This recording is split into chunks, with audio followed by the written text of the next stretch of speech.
How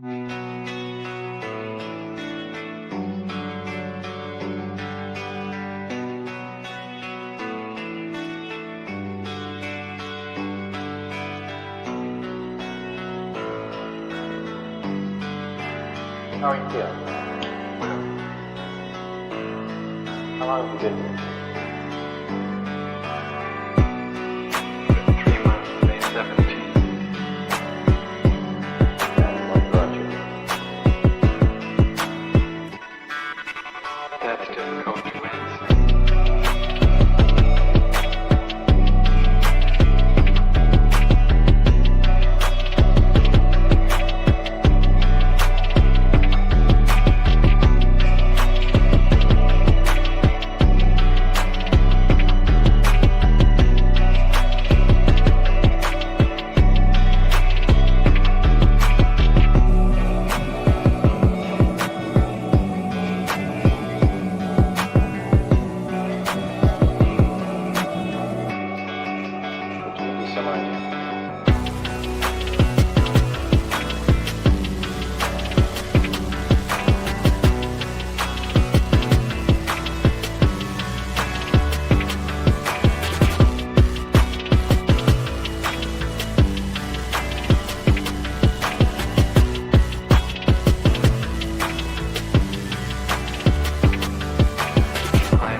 Eventually resulted in your being here in the hospital.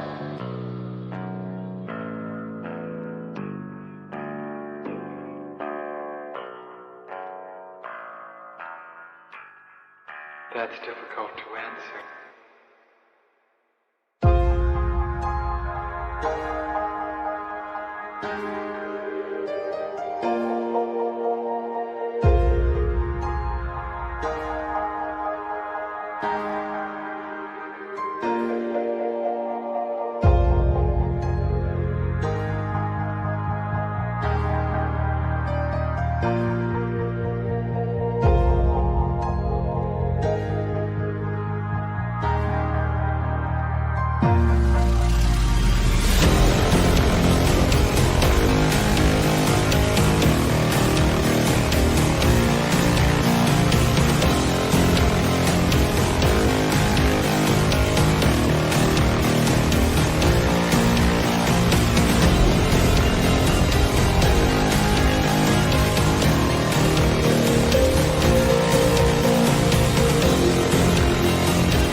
is the end? There's a noise inside my head of crying people facing death. Is this the end? Is this the end? Oh, I'm burning in the stone pit.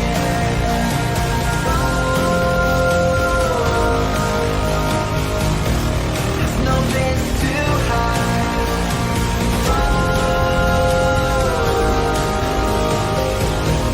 I'm burning in the stone pit.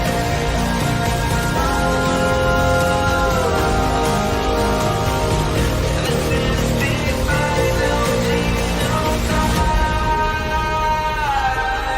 What have we done to the world?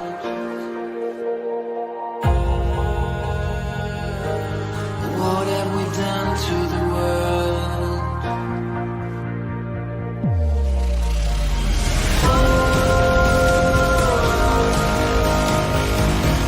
I'm burning in the stone pit.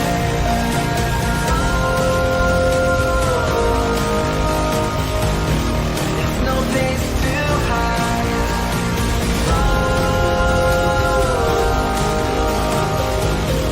I'm burning in the stone pit. This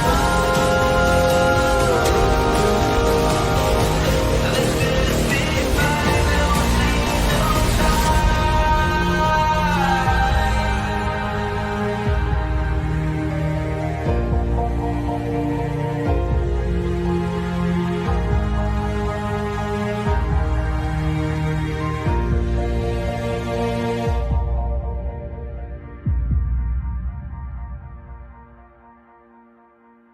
Who the fuck is Karlyn? She's just some sweet lady. She's like in a knitting. She does like a knitting stream. She's like a knitting YouTuber. She does knitting. Can we grow up a little bit and Alt not Girl be sent $200. retarded? Have you seen the Please. work of Karlyn Borysenko? Anti-commie cult leader and is obsessed with looking at what actual far-left communists are talking about and organizing today, infiltrating them. They infiltrated the universities, schools, media. She has the receipts to back it up. Primary source evidence. Infestation is dire and she calls Republicans idiots eating slop. Agree. Thank you for the big super chat. Yeah, oh, I know Karlyn B. She's solid. She's funny.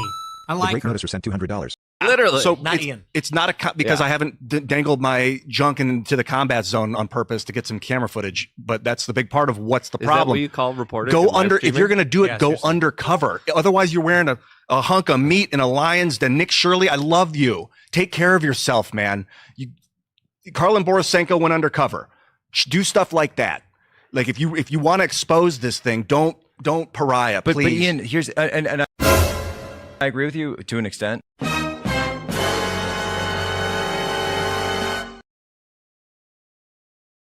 I watch these streams, and I've been watching a self-professed fascist named Karlyn who drinks and basically roasts these live streams. But weirdly, she has apparently embedded herself with Antifa before, and so it's such a funny stream because like, So they tolerate her? oh no, not anymore. She like, no.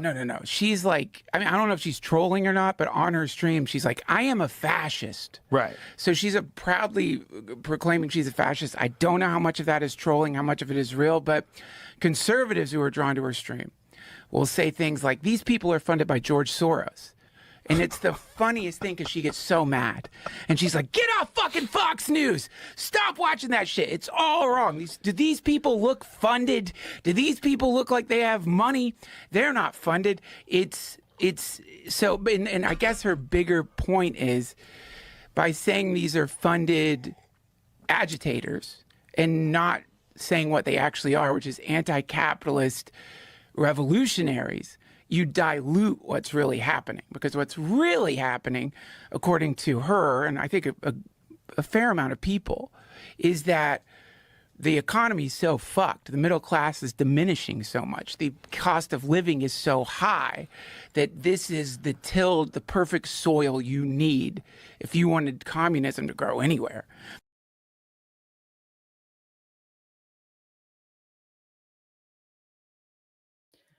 All right, everyone. What's up? Happy Monday. I hope you guys are all doing well. We have an amazing couple of guests today, and I think we're going to have an awesome conversation, and you guys are really going to, you guys have lucked out. You guys have lucked out today, especially if you've never heard of our two guests. You guys have come on a really good day. But before we get into that, I have a couple housekeeping orders of business.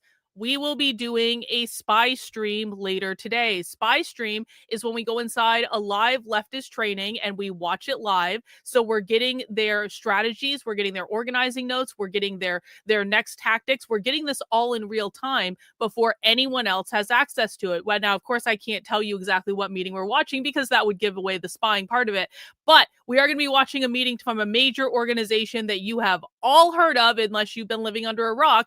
And that is going to start around 8 p.m. Eastern time tonight. Now, that will conflict just slightly with MacB's movie night in the supporter Discord, but we have asked MacB to push movie night back, and he, of course, has agreed to do so. So don't worry. You can come to the spy stream, and you can also go to MacB's movie night in the supporter Discord after that. And if you are a supporter on my main Substack, which is Karlyn, Karlyn, .substack.com. If you are a supporter on the YouTube channel, if you're a YouTube channel member, if you have a little symbol next to your name in the chat, if you are a Twitter subscriber, if you are a local supporter, if you are a Patreon supporter, you all have access to the spy stream link. It's on whatever platform you support on. So if you're a YouTube channel member and you've never done spy stream with us before, just look in the YouTube like posts or community section, I think it's called, and you will find a post from me out to all of you guys telling you where to go for the stream later. Again, it's going to be getting started around about 8 o'clock, 8:15 Eastern time tonight, and it will go until it goes, and then we will go watch a movie in the supporter Discord afterwards. And I'm really excited about it. This is not our only spy stream of the week. We will also be doing one on Thursday, and who knows what will come up other than that this week. You never quite know with spy stream. They can come up very last minute. I also want to let people know that due to popular demand of people saying, Karlyn, when are you going to finish the fucking re-education book?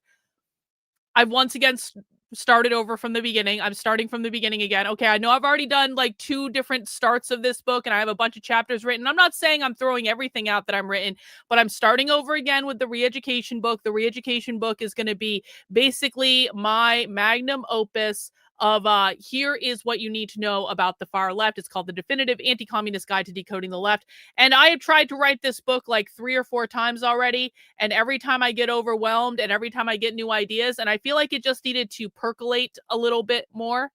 But you can read draft chapters over on, this is a different Substack than my main Substack. This is the Red Menace Collective. This is the VIP book club where you guys get access to my draft chapters before I actually publish the book. So you get to read the book as it's coming together. And people who've been in the Red Menace Collective for a long time have actually seen several starts of this book already, but you guys are still with me, so I appreciate that. Head over to redmenacecollective.substack.com if you want to check out that first chapter, and you do get all the draft chapters of all the different 87,000 books I'm working on. I might skip around sometimes. You also get a digital copy of it when it is released when you're a paying member on the Red Menace Collective, which again is separate from my main Substack. Now, our guest today reached out to me as soon as I published the Be Queer, Do Terrorism manifesto, and they were like, Karlyn, we need to talk to you.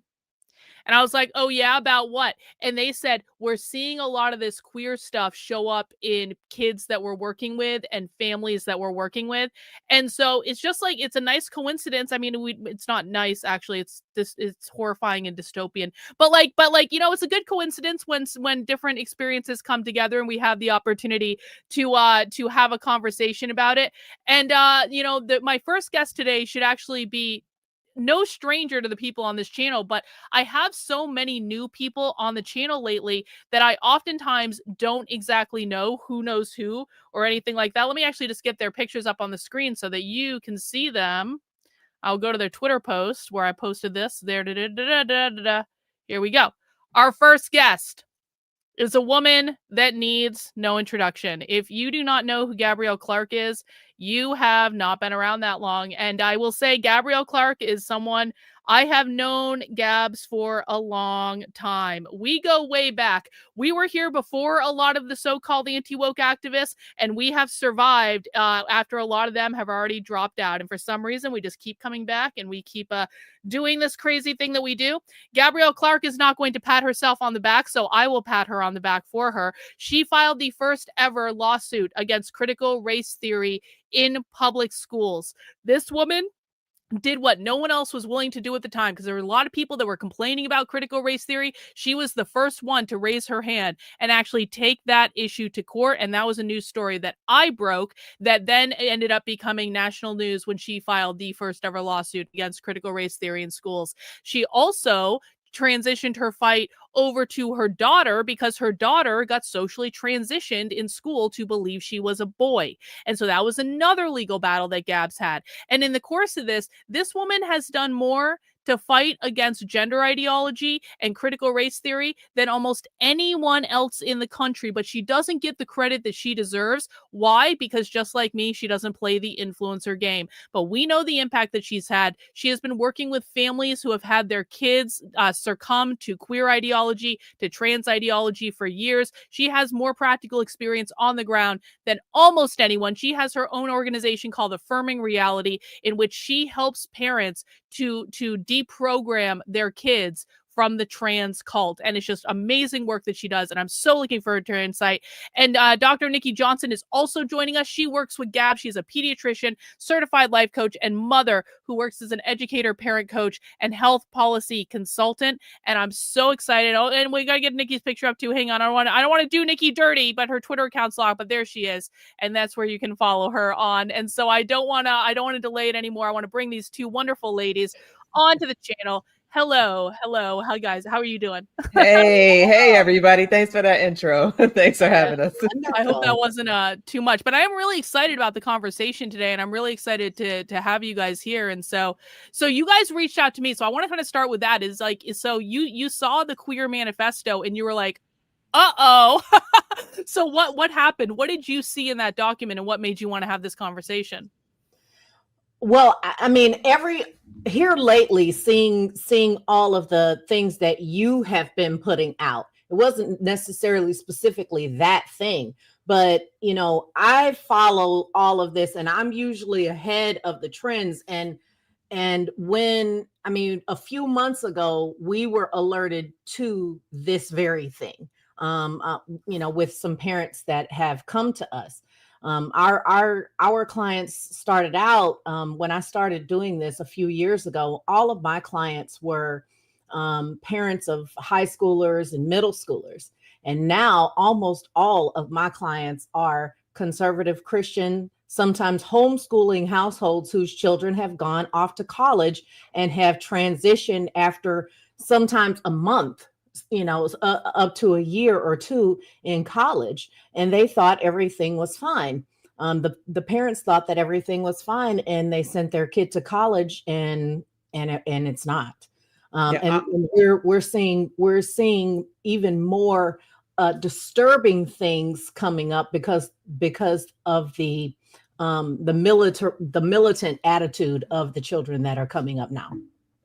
Yeah, one of the things that I latched on to Gabs for, the reason why I was drawn to her in the first place was because she did see the big picture of this being fully indoctrination. And this is something that I thought as a pediatrician, even as I watched the American Academy of Pediatrics put out these, their policy on gender affirming care back in 2018, I knew it was all a bunch of BS in full indoctrination, full ideological capture, and not anything medical at all.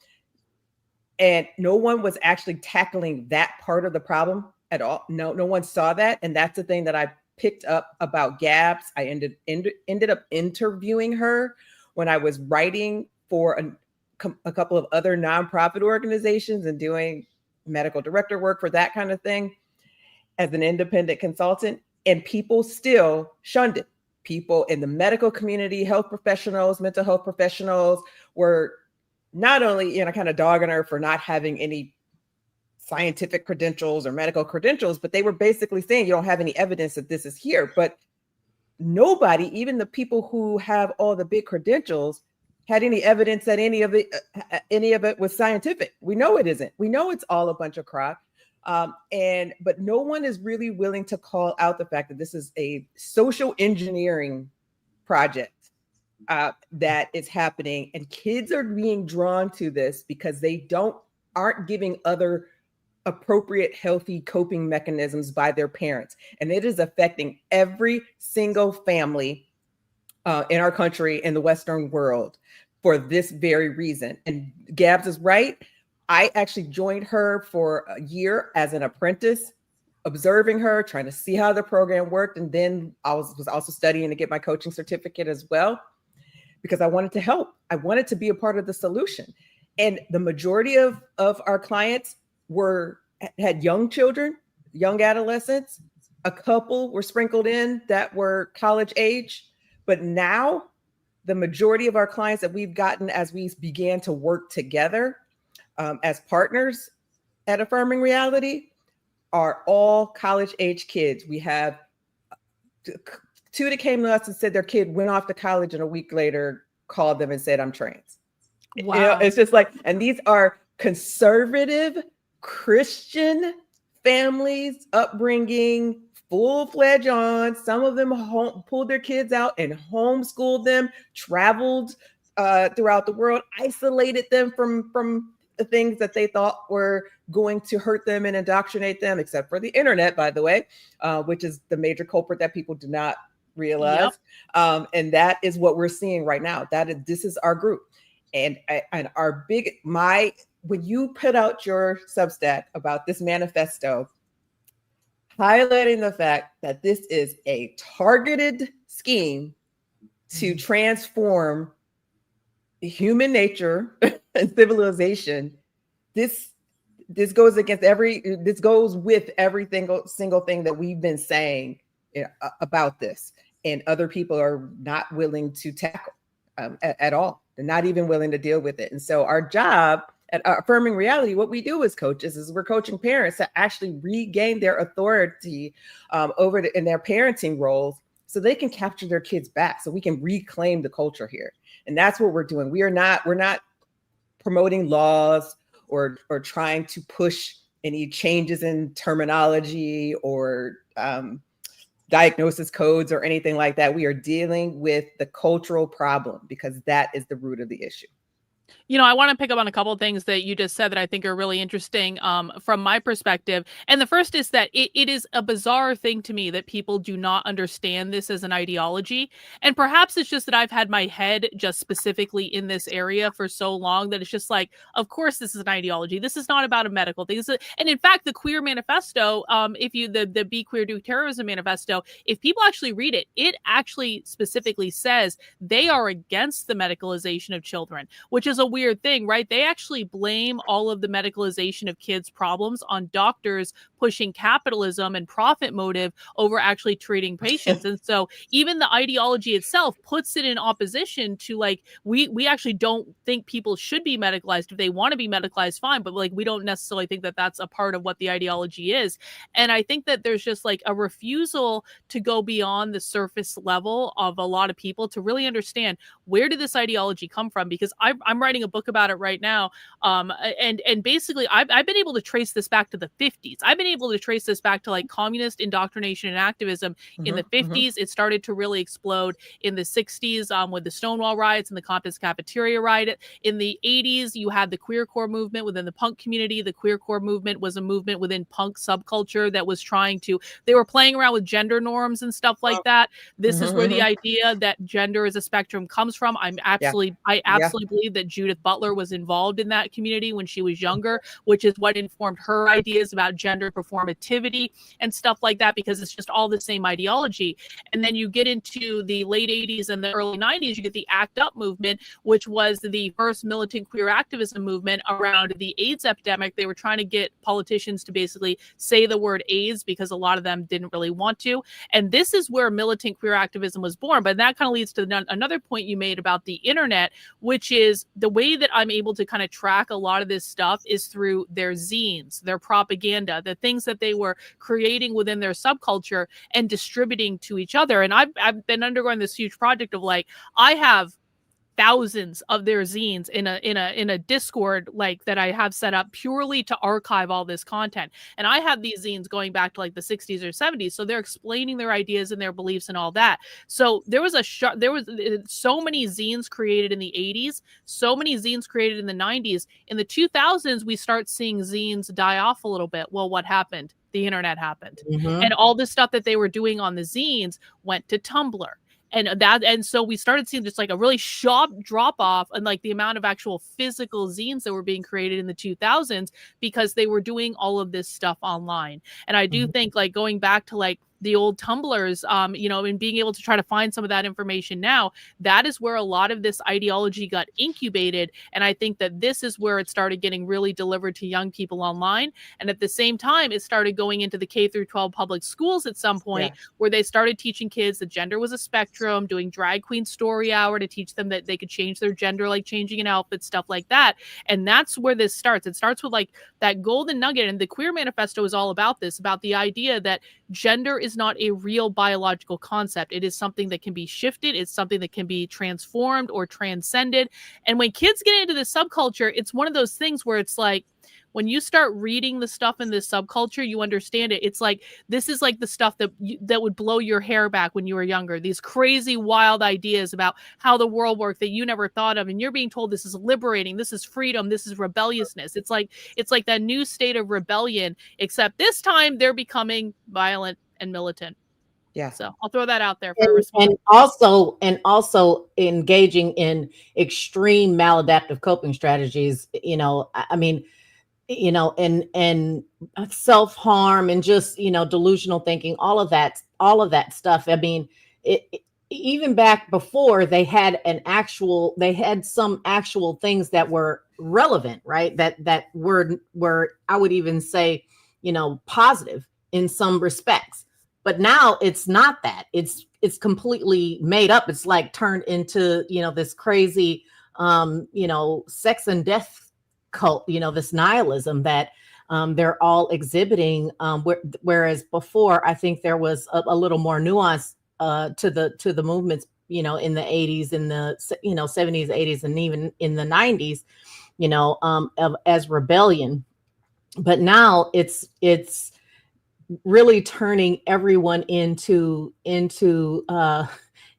nihilists and not looking forward to anything, and they have nothing to look forward to except for their own demise and their own deaths, and they're getting this head start by tearing up their bodies and throwing themselves into these violent protests and things like that. Two quick things on that. And Nikki, I definitely want to get your opinion on this as well. But so in that Queer Manifesto, they actually talk about the mental health profession. And one of the things they say is things like, what was it, like dissociative disorder or like psychopathy. They're saying these are made up things to criminalize queer minds and stuff like that. And so again, it's like another example of like, they think that capitalism is pushing these labels onto them through like the medical profession to like try to criminalize their ideology and stuff like that, which I thought was really interesting. Because they're basically saying like, yes, these things describe us. And the only reason that you think that these disorders are bad is because capitalism has told you they're bad through the profession of psychology and like psychiatry and things like that. On a little bit of a lighter note, and I think both of you might appreciate this to a certain extent because we were all people of a certain age. Do you know who was one of the first people to push not the idea of non-binary onto the general public in the 80s? Prince, yes, but I'm actually yes, but he pushed it and drive. But there was one that was even better for me. Do you know who it was? It was Billy Idol. Well, not Billy Idol.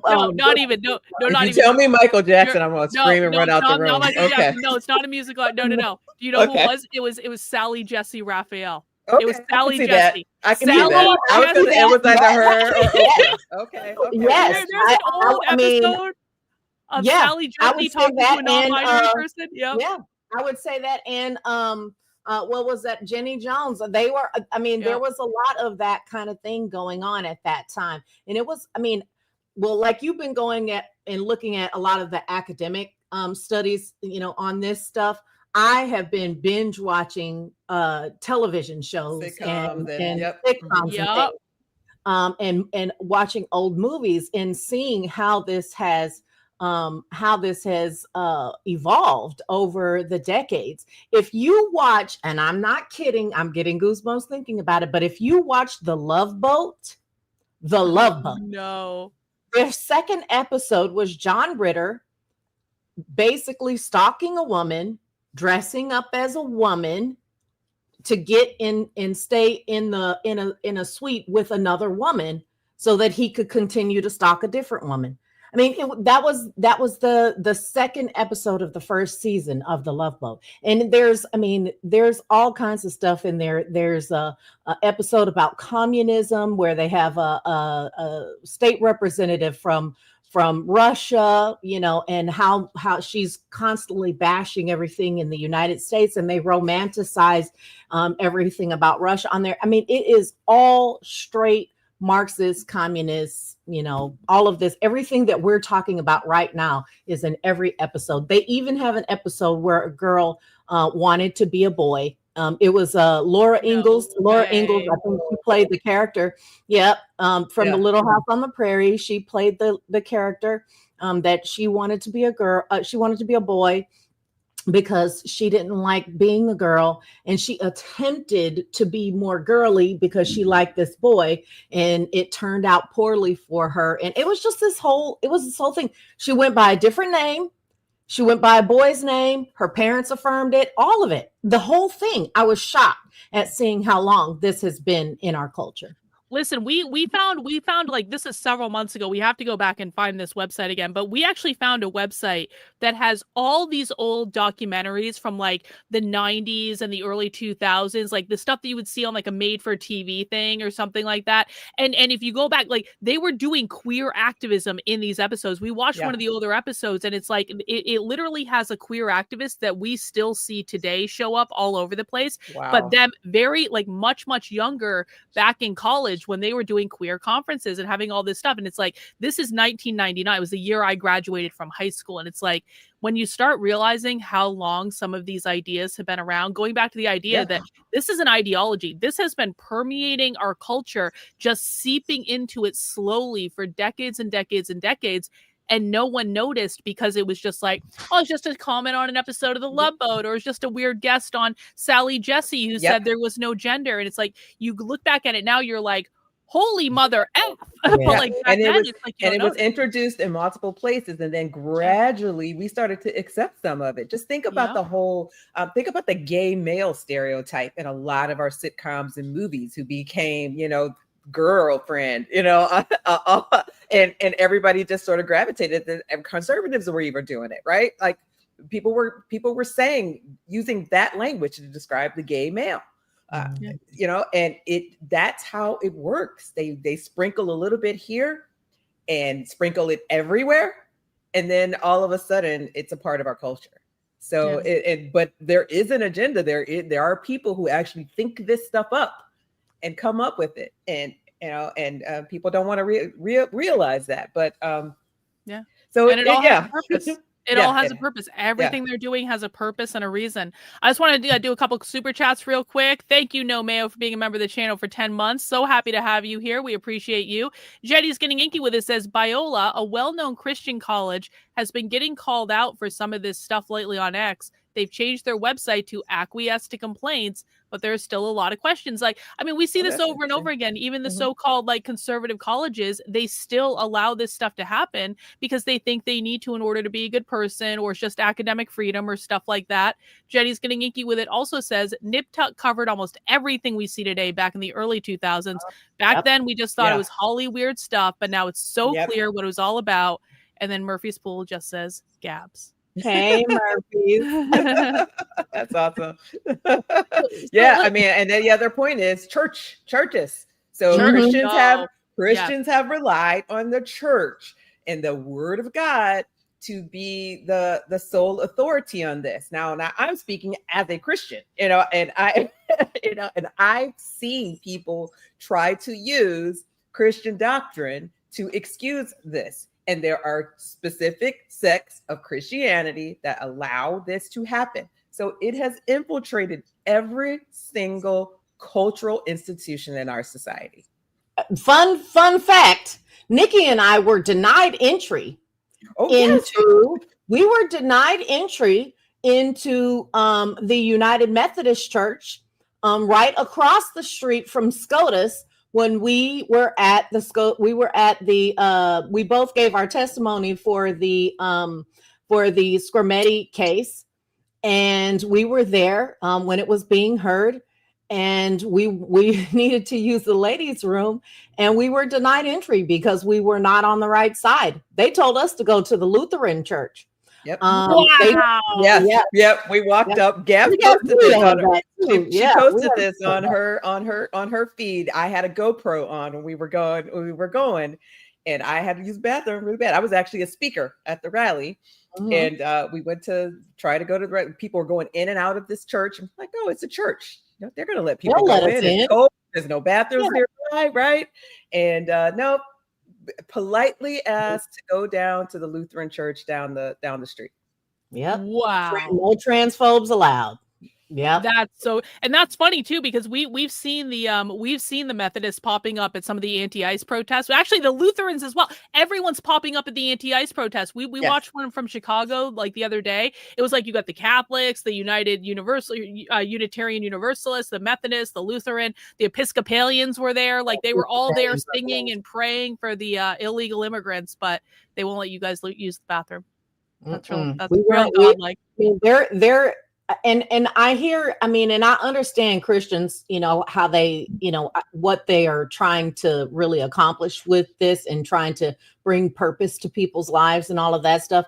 But I tell Christians all the time, you want to bring Christianity, you want to bring God back into the schools because you think that that's where it's failed, but you can't keep this stuff out of your own churches. So exactly. what are you trying? And we now have laws here in Texas where chaplains are supposed, you can have a chaplain. The school district can choose a chaplain to, work in their schools now. And I was mortified by that because, not as an atheist, I was mortified by that because I'm like, y'all, they're not going to choose some evangelical. They're going to choose an Episcopalian, like that chick that chastised Trump and all of, Trump and all of those. At that, I guess it was a funeral. Was it a funeral? I don't even remember. Service, I think. Yeah, church service. And she was chastising Trump about illegal immigration and about gender affirming care. That's who they're going to choose. And it will be almost impossible to get them out once they're in. And I tried to use the military as an example, but they didn't want to listen. But there are a lot of our service people who had transitioned while they were in the military, and a lot of it was through counseling, if you will, from their spiritual leaders that they met in there. And a lot of people don't want to believe that because they especially Christians, they say, well, you can't be a Christian and think this way. And I'm like, honey, the Pope is a Christian. If you want to call a Catholic a Christian, but there are plenty of religious leaders who are okay with this. They're having drag queens in their churches, dancing up and down the aisles. Are you insane? Are you not paying close enough attention? And so it really is hard to try to make people seriously understand how much of this has spread in so many different areas. And even go ahead. Go ahead. No, go ahead. Go finish your thought, please. Even when we talk to parents or talk to people about social transition is a bigger problem than they think it is. Because it's not just funny clothes and nicknames. These people believe it. They're willing to risk their lives for it. And they say, oh, no. That's the people who are on hormones. If you look at the the spree killings and the you know, all of those mass shootings and things like that with queer identifying people, the vast majority of those people are not on any kind of hormones. And they said, well, if it's not the hormones, then what is it? And I'm like, honey, they're talking about cutting their dicks off with no hormones. Do you think that they won't get violent? You think that transition or die means transition or kill themselves? No, honey, that means transition or fight and kill somebody else. Like this is what their doctrine, this is what their ideology is telling them that they must do in order to survive. Yeah, and without getting into the whole controversy over Charlie Kirk's death, even if you believe and read the manifesto of his alleged murderer, this person is an ally and speaks very much like the other allies in this community, and doggedly protecting the people, you know, who have this type of ideology and this way of thinking about themselves. So this truly has turned into something violent. There are still separate sects that are mainly sort of into the fetish and the fetish part of this. You know, yeah. But it's fully embedded within, you know, Communist Manifesto, as you wrote in your Substack. This is all clear. It's all clearly part of this path. And then while we're talking about the church being part of this indoctrination too, I responded earlier today to a post from the Pope that was urging or trying to force Western nations to take care of the poor, when that really is, if you believe in Christian doctrine, you're believing that is our responsibility as Christians to take care of justice for the poor as us individuals with our own generosity. So if you can't believe that the church is also indoctrinating towards this particular queer agenda, but you can see that the church is indoctrinating towards a communist agenda, then you have to open your eyes to see that this stuff is there and being accepted and brought in. I think there's many, many different things going on, and maybe we can have a conversation around those different things. And I want to make sure we get back to the college stuff at some point too, because that's another thing I'm really interested in. But I want to say a couple of things. Number one, if people don't believe that queer ideology is in the church, it's a matter of they're not paying attention, because you can go on YouTube and literally just search queer church or queer God or queer theology or whatever, and you will get a ton of videos of presentations being done in churches by queer activists. And so people can go and see exactly what they're teaching in churches. We've watched many of them on this channel. It's all publicly available information. So anyone who doesn't believe, and it's in every church, by the way, and people think the Catholics are immune. No, they're not. No, they're not. No. They've been trying to queer the Catholic Church for a while. It may be going a little bit slower than the Methodists or the Lutherans or any of that, but they're still doing it there. So that's not true either. And so definitely people should look into that. I also want to say around the whole the mass shooter thing, I actually think there's multiple different ideologies going on, because my position, and people can agree with me or not, I do not believe that any of the mass shooters lately that have been quote unquote trans are actually part of the queer Marxist left, with the exceptions of the ones that were shooting up the ICE facilities. I think that they absolutely were. They were like in Antifa. They were on the far left. But when I look at the Catholic Church shooter in Minneapolis, or I look at the even the Trump assassin that they're now saying was when I look at the Charlie Kirk assassin, I don't see them as being part of the queer Marxist left, because they were not using language and symbology that was consistent with that ideology. And so I also think there's another separate thing emerging that we don't really have a hand, and maybe you guys can have more insight on it than I do, but the whole furry thing, there's a lot of sexual fetish stuff going on the queer Marxist left, and that's very true, but it's always sexual fetishes related to power dynamics. It's like BDSM. It's like leather and bootlicking and all that stuff. And so that's but they're doing it as a political act, which is bizarre, but that's what they do. Furry has never been part of that. Now, furry, so I don't know what the connection is with all the furry stuff going on, but it seems to me to be like a separate thing from far left militant queer activism. And then you kind of have this third category over here, which is like autogynephiliacs, and it's just like a pure sexual fetish and why they're doing it. Do you guys agree with that, or do you disagree with that? Like, I agree with that. I think there's a little bit of overlap though in some of them too. Like, like I would say there are certainly some autogynephilic males who are, who are dipping their toe into queer Marxism and, you know what I mean? And bouncing back and forth. And so I think that's one of the reasons why it's so hard for, the normies to really understand completely how it all shakes out and how it all goes.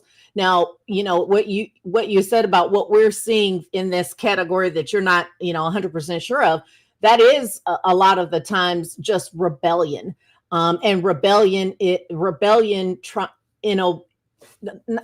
teenage rebellion or childish rebellion. And they're trying very hard to, rationalize their radicalness, if you will, or their radical side. And so they're not exactly really ready to go out and, participate in the queer Marxist movement, but they are getting there. They're working their way to that place.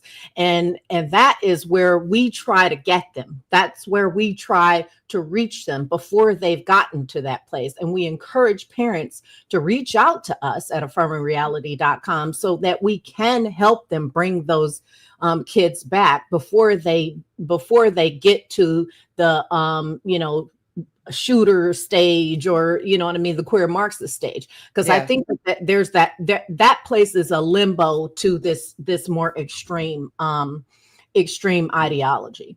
And that makes me make the point that this phenomena that we're seeing in adolescence, and the reason why we see this in adolescence is because their natural course of development wants them to be rebellious, right? That is a natural tendency where that is happening, and that's okay for parents to see that. The problem is parents aren't giving them alternatives that are healthy ways to cope with the reasons why they want to be rebellious, right? Most kids want to be rebellious because they want to show some independence from their parents' way of thinking, the rules that are in their family and their house. They want to be their own person. And if parents aren't guiding them and steering them towards a healthy way to demonstrate that and allowing them some degree of autonomy, the people out there who are ready and willing to accept them into this ideology and radicalize them towards a violent extremist lifestyle are right there, and they're ready for it.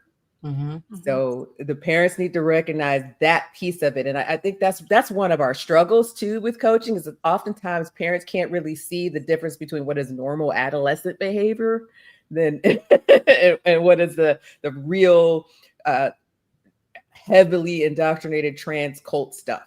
And that's a big challenge.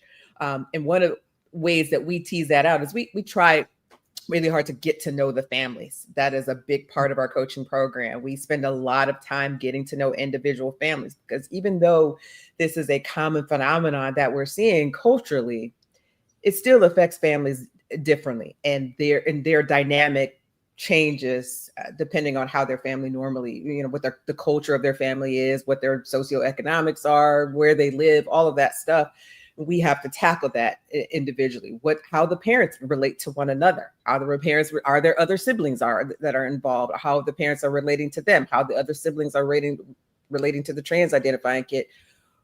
Are the rest of their family members accepting and affirming and doing all this stuff? There's so much to this. There's so many layers to this. And that's what makes us unique, is we're willing to tackle that and willing to give everybody willing to learn everybody's individual family dynamic, and then try to tackle these issues and help them sort through what is normal adolescent behavior that you need to steer towards a healthy, mark and allow to happen, versus what is trans cult dangerous, radical behavior that you need to pull them completely away from, type of stuff.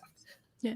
And I want to go into that a little bit more in depth because, one of the things that I always hear from people is, oh, Karlyn, I don't put my kids in public school. And so they're never going to see this stuff. Or, people are convinced. And I know that this is like, Gabs, you're going to like flip your lid.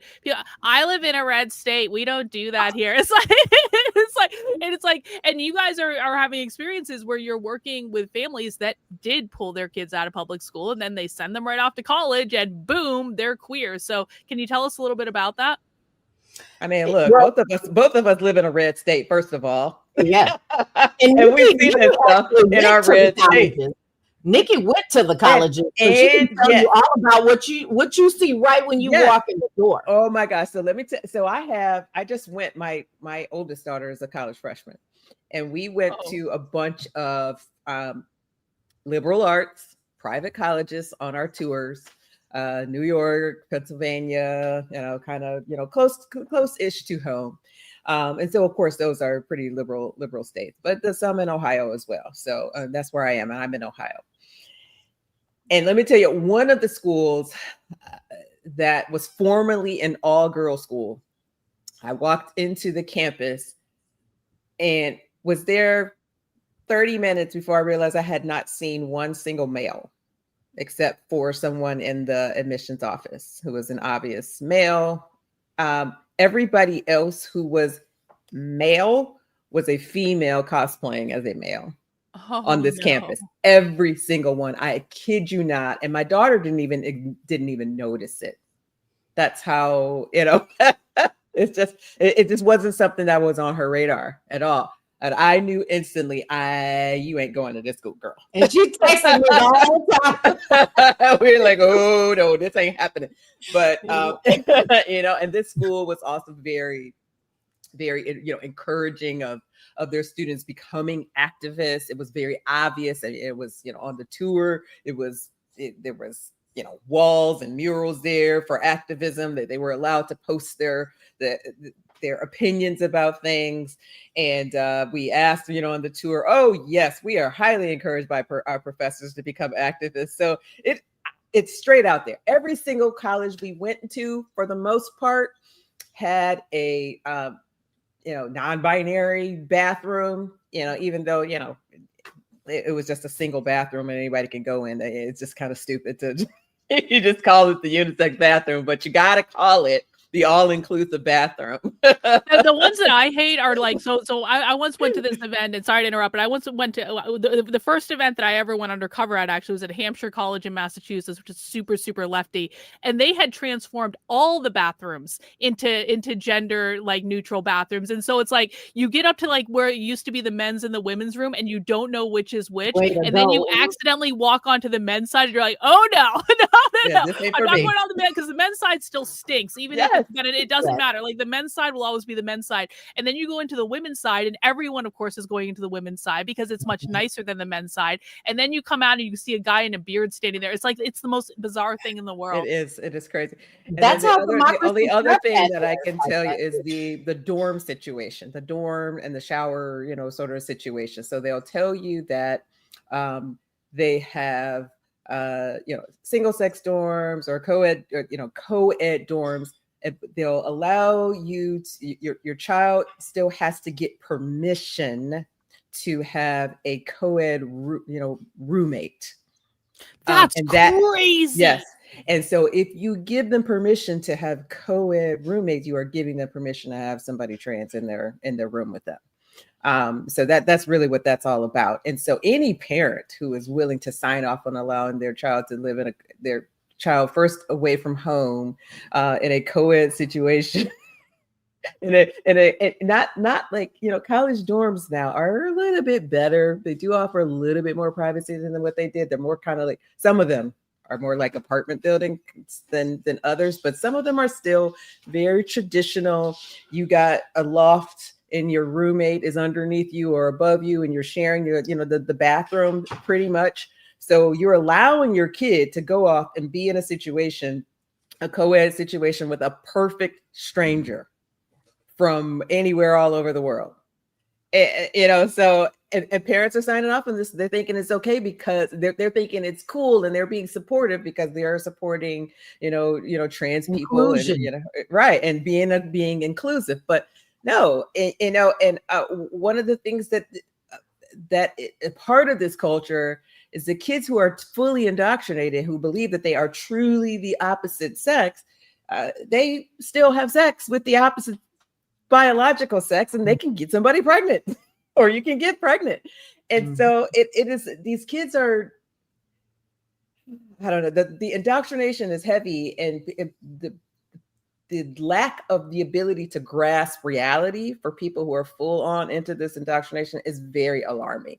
That's there. And so, yeah, and also add this on too, because and Gabs, I want to go to you next to see what you have to say about all this. But one of the things that I'm working on through the Center for Left Wing Studies is I want to do this project called the Gender Cult, where essentially I'm monitoring all of the different research centers at colleges and universities all over the country where all of this crazy stuff is being produced. So it's not just about the academic programs or even the clubs. It's that Columbia University has a dozen different research centers just focusing on queer and gender ideology and pumping out these papers and all of this bullshit research. They do seminars, they do workshops. Obviously, that's open to all the students at the university. A lot of them are still teaching this stuff in classes as part of a general education requirement. So I'm on all their mailing lists. And of course, the mailing list that I was the first ones to get on was the Ivy League schools and stuff like that, when Trump was going after all of them and saying, fining them tens of millions of dollars for teaching this stuff,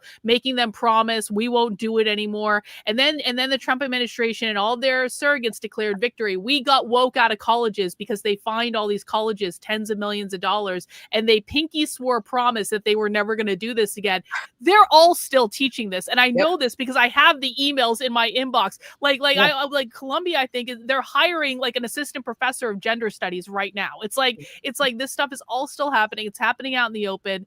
And conservatives think that they won because Trump fixed the problem, but in fact, nothing was fixed. It's everything is going on that was going on before, and it's the kids that are caught up in all this because they don't know any better. They're going to these places where they've been told, you're going to be taught how to be, this is college is a rite of passage. You have to go to this. This is what you do to be an adult in the real world. They trust the people they're being told to trust, and those people are messing with their heads. Yes. And they are, and it's like, this is one of, so when Trump got elected, I was glad, but at the same time, I knew that the repercussion would be that our kids were going to end up moving on to this next phase. So gender transition as in childhood, as a minor was going to decrease, but a lot of these kids were going to wait until they turn 18 years old, go off to college in a state that where Medicaid pays for it, or they can get it for free from Planned Parenthood or cheap from Planned Parenthood, and then they would, and then they would health plan, or their student health plan, and surprise their families at Thanksgiving, and that is exactly what happened. And I did my level best to try to warn people that was what was going to happen. And a lot of people would say, well, once you become an adult, you should be able to do what you want to do, but the problem with that is that a lot of these people are not finding the satisfaction that they thought, and they're finding this new purpose of radicalization and becoming more militant and becoming more part of the Marxist communist agenda in order to satisfy their wantingness to have a purpose.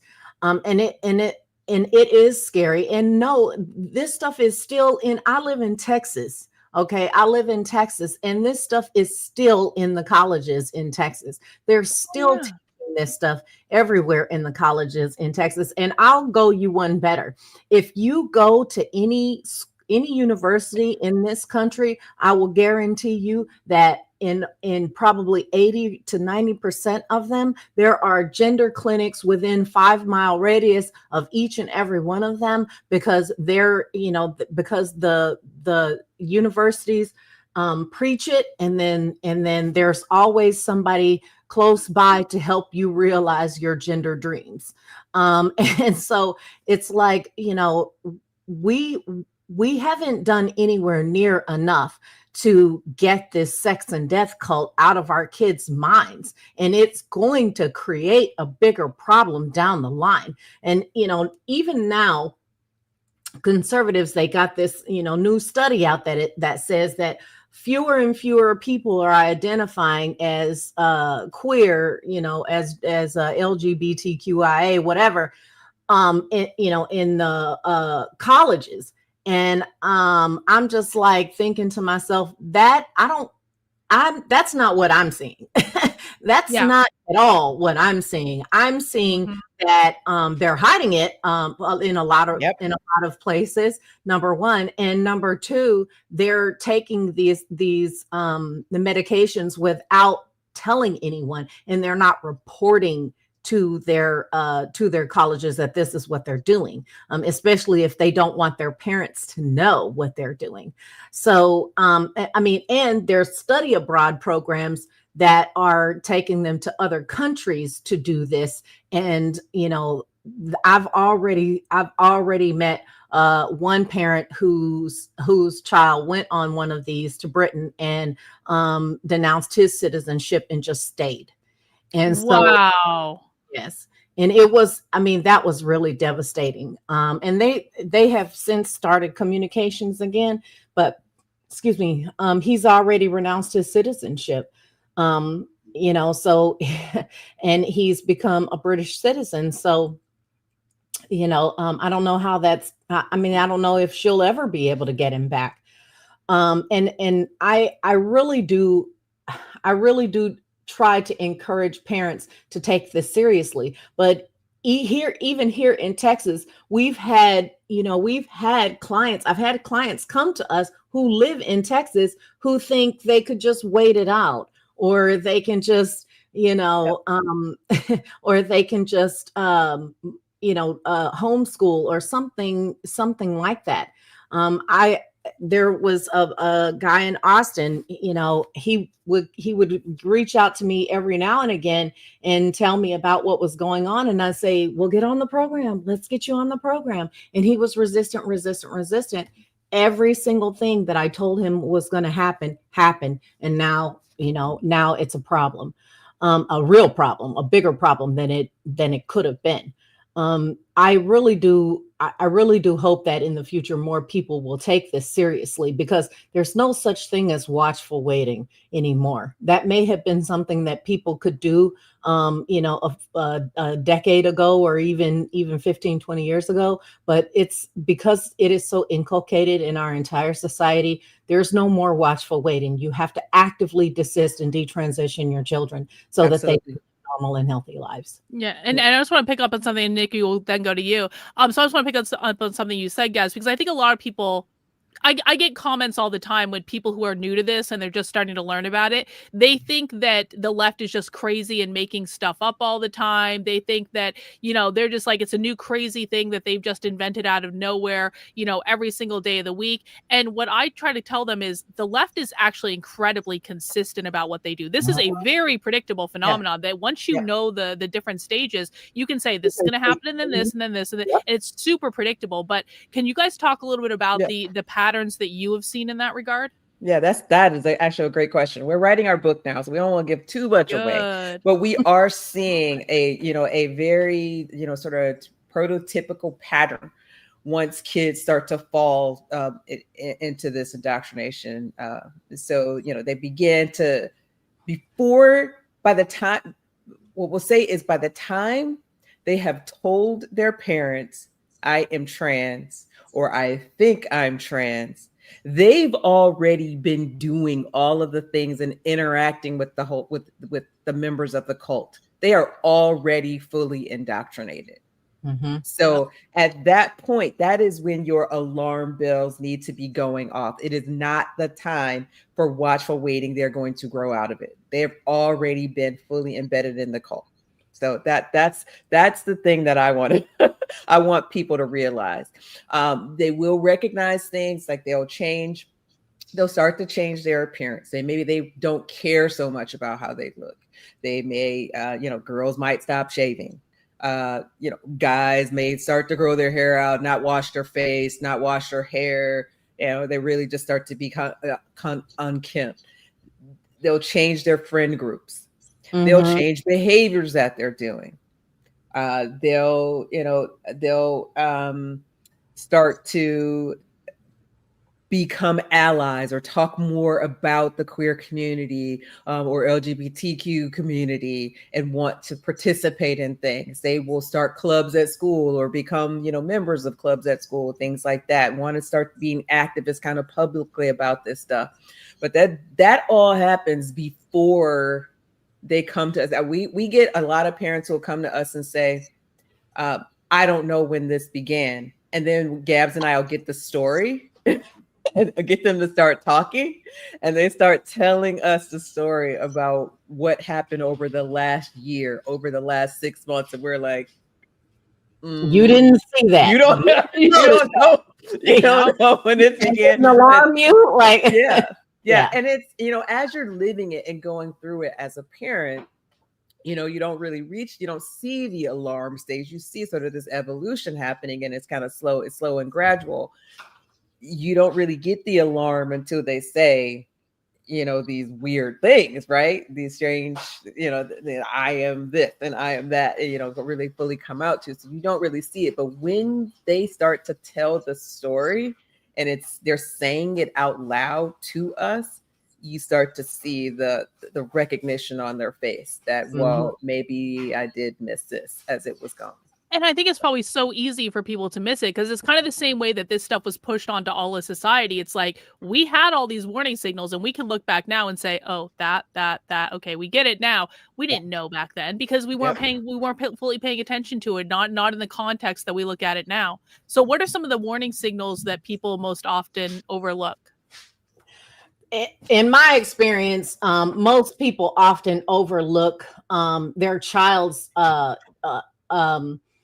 their resistance to be a part of the family or their isolation.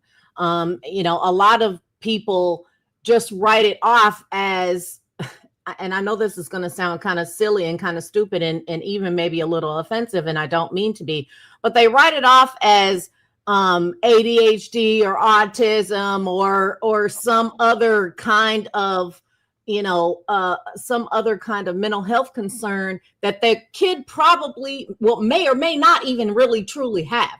I mean, there are so many parents who come to us, and by the time we are able to help them desist their children, they've realized that all the mental health stuff that they had been worried about this whole time was wrong. It wasn't there was nothing wrong with their kid at all to begin with.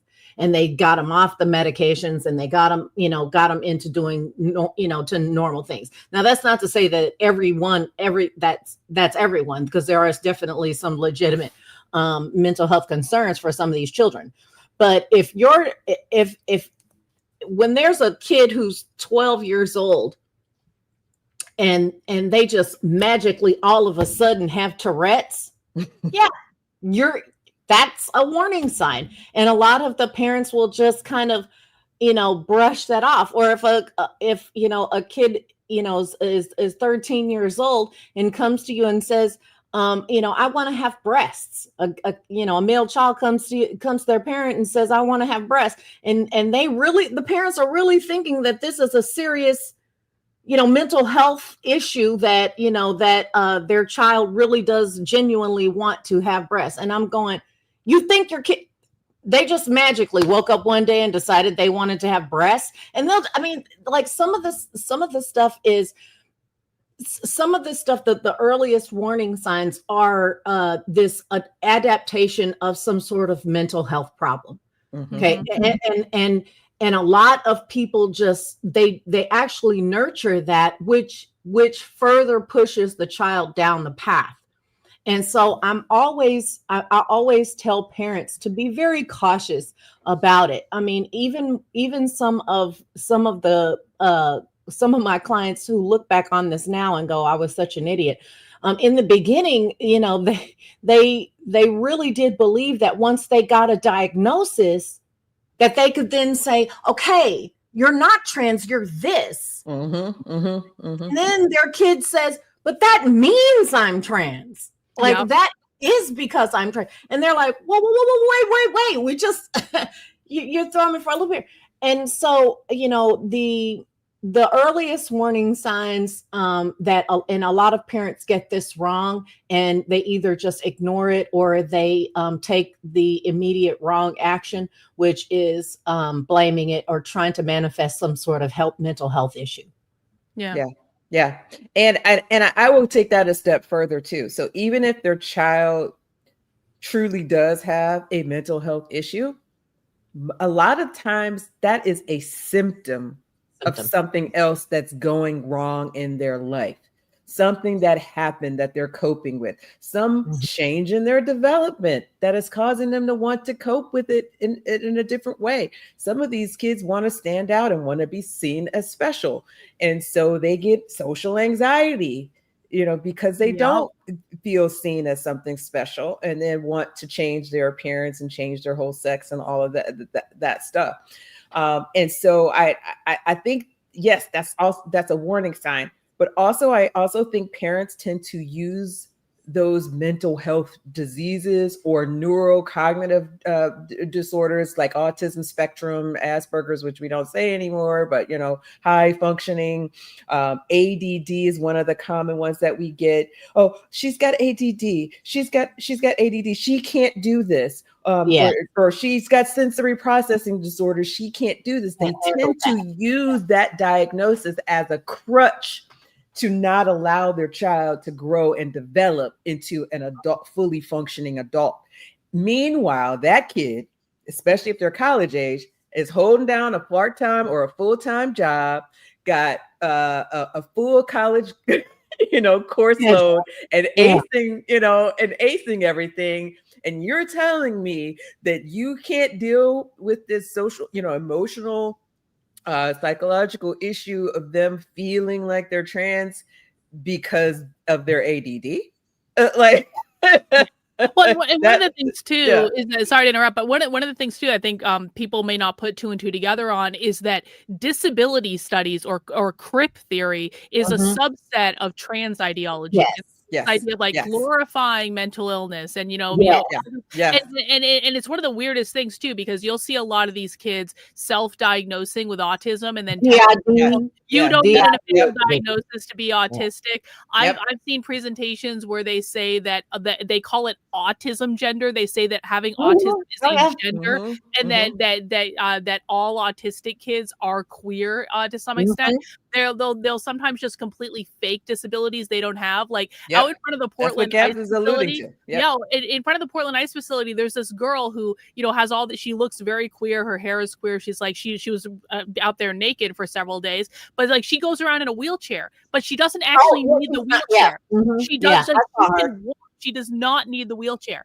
And so, and you know, we just saw, I went inside a zine librarians conference, last week, and the entire closing keynote, which I haven't released yet, but which is hilarious, is all about disability theory. And it's all about these people, like, you know, glorifying their disabilities, and you need to bend the world to us, and you need to give us special attention. And it's like, you start listening to them, it's like, do you even have a disability, or are you just making all of this up to adhere to the theory?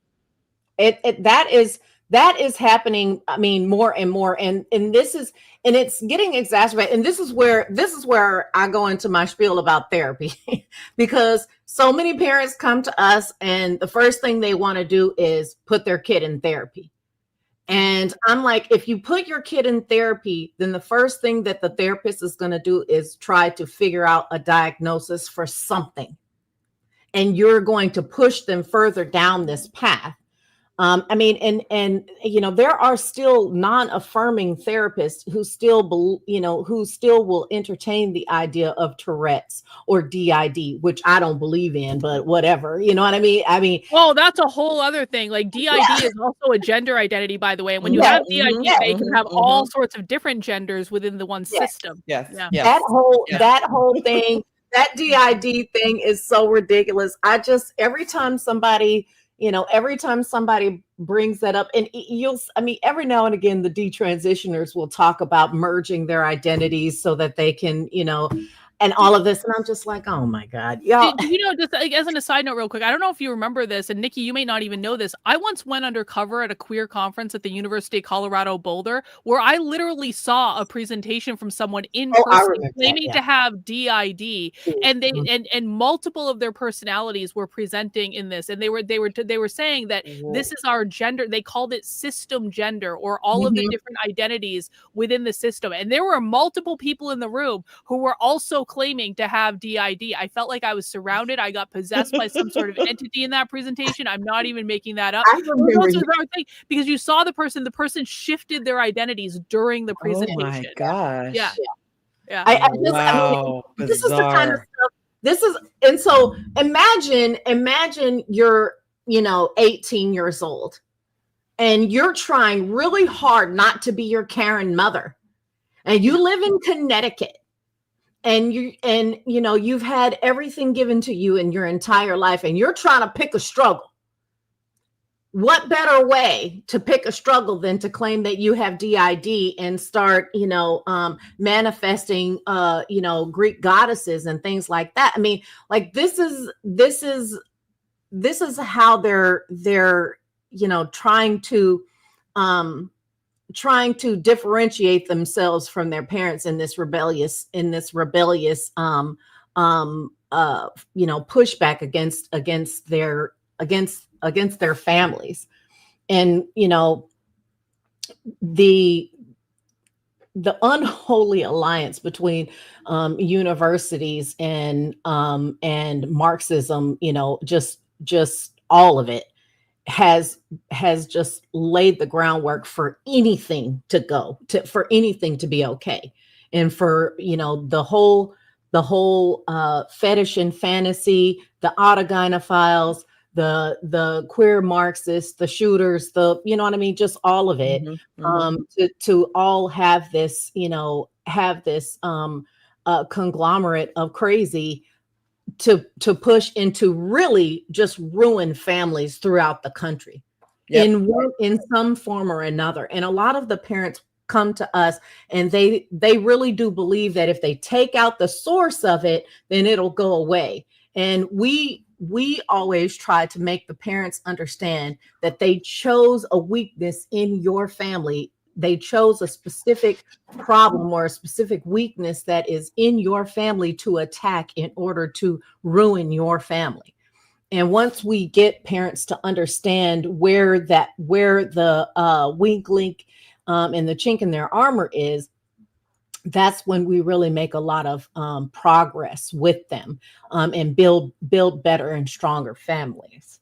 I had to do it with my own daughter. I had to look at myself first before I was able to really, really work on my relationship with Danica. And when it started out, I was just like every other parent. This had been going on for a long time. I could not even begin to tell you where it started because I don't know. And all I know is that the changes, in December, she was wearing pigtails and petticoats. And then, by the following September, she was dressing like a rodeo clown. And, there were all kinds of problems that were coming up and things arising with her that I just realized this is not just some normal, teen angst, and it's not just normal teenage behavior for even the oddest behavior. It's not any of that.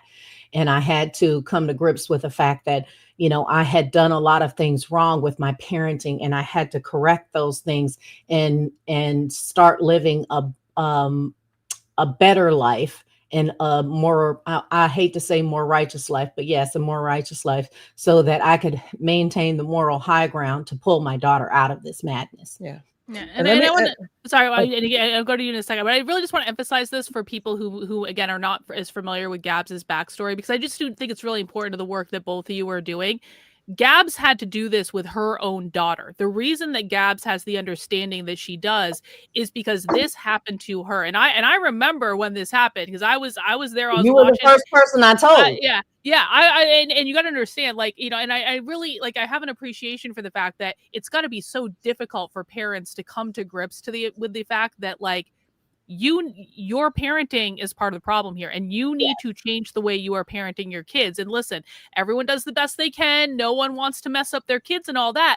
But there are certain things that you need to do once your kids get put into this, that if you don't do them, your kids are not coming out of it. And I know that Gabs had to make a lot of really tough decisions to include pulling her daughter out of school, to include bringing her daughter on a road trip where she did not have access to the internet for a period of time, to include constantly fighting with her daughter about taking the internet away, to include moving to a completely different fucking state to get her out of all of this. I mean, I'm sure there's like so many other things that you had to deal with that I'm sure were not the most fun things. And, you know, it like maybe tested the relationship that you guys had. But at the end of the day, everything that you did pulled her out of this ideology.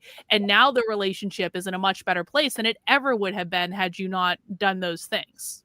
And I'm going to add, you know, I want to add too that this is the part that I think we need to emphasize too. As a parent, I dealt with this issue in my family too. I'm not as public about it as Gabs is. But we dealt with it very similarly to Gabs, which is one of the reasons why I latched on to her, is because, like, whoa, this makes a lot of sense, because this is what we did. We just didn't give it a name for anything. And so with my background as a pediatrician, having dealt with a bunch of kids, seeing families in their most vulnerable state, you know, most people, you know, don't realize I was an actual pediatric intensive care unit doctor. So every single patient I dealt with and family I dealt with was at their most vulnerable state. And meeting Gabs and being her apprentice, and then hearing her story, writing about her story, and then relating the process to, you know, how we dealt with things in our family, it just really set off a light bulb to me, touched my heart, you know, deeply. But it also really activated me to believe that there is a solution to this, because we both accomplished it in our families. But we're still good moms. You know what I mean? Like, we made some mistakes. Yeah. We continue to make mistakes. We coach each other. By the way, so we coach each other. We're like, no, you're messing up on this. You got to do this, you know, like, and a lot of the principles that we use with our families in Affirming Reality, we actually call this guided growth parenting. So we've named our parenting strategies. Okay. So we're teaching authoritative parenting in a technological world. So kids can be technologically responsible and savvy at the same time. And Gabs termed these, you know, sort of these phases, action phases. Together, we're calling these desistance action phases, and we tailor them to individual families. So this Affirming Reality is a personalized coaching program for families, for us to be able to do this. And then we also teach families how to develop a core network of people, what we call a nucleus network, who can be supportive on top of, especially when they're single moms, like Gab's going through that, or live in a community where everybody around them is fully indoctrinated, including maybe their own spouse and, you know, their other children. They need to develop and find a safe nucleus that they can be, you know, have a support system too, because as parents, and a lot of people watching may not even have kids of their own, and it's easy to criticize people and say, how could you let your kid this happen to your kid, or how come you can't just do this? You know, parenting is a lifelong responsibility. There's always going to be something we say or we do that screws up something.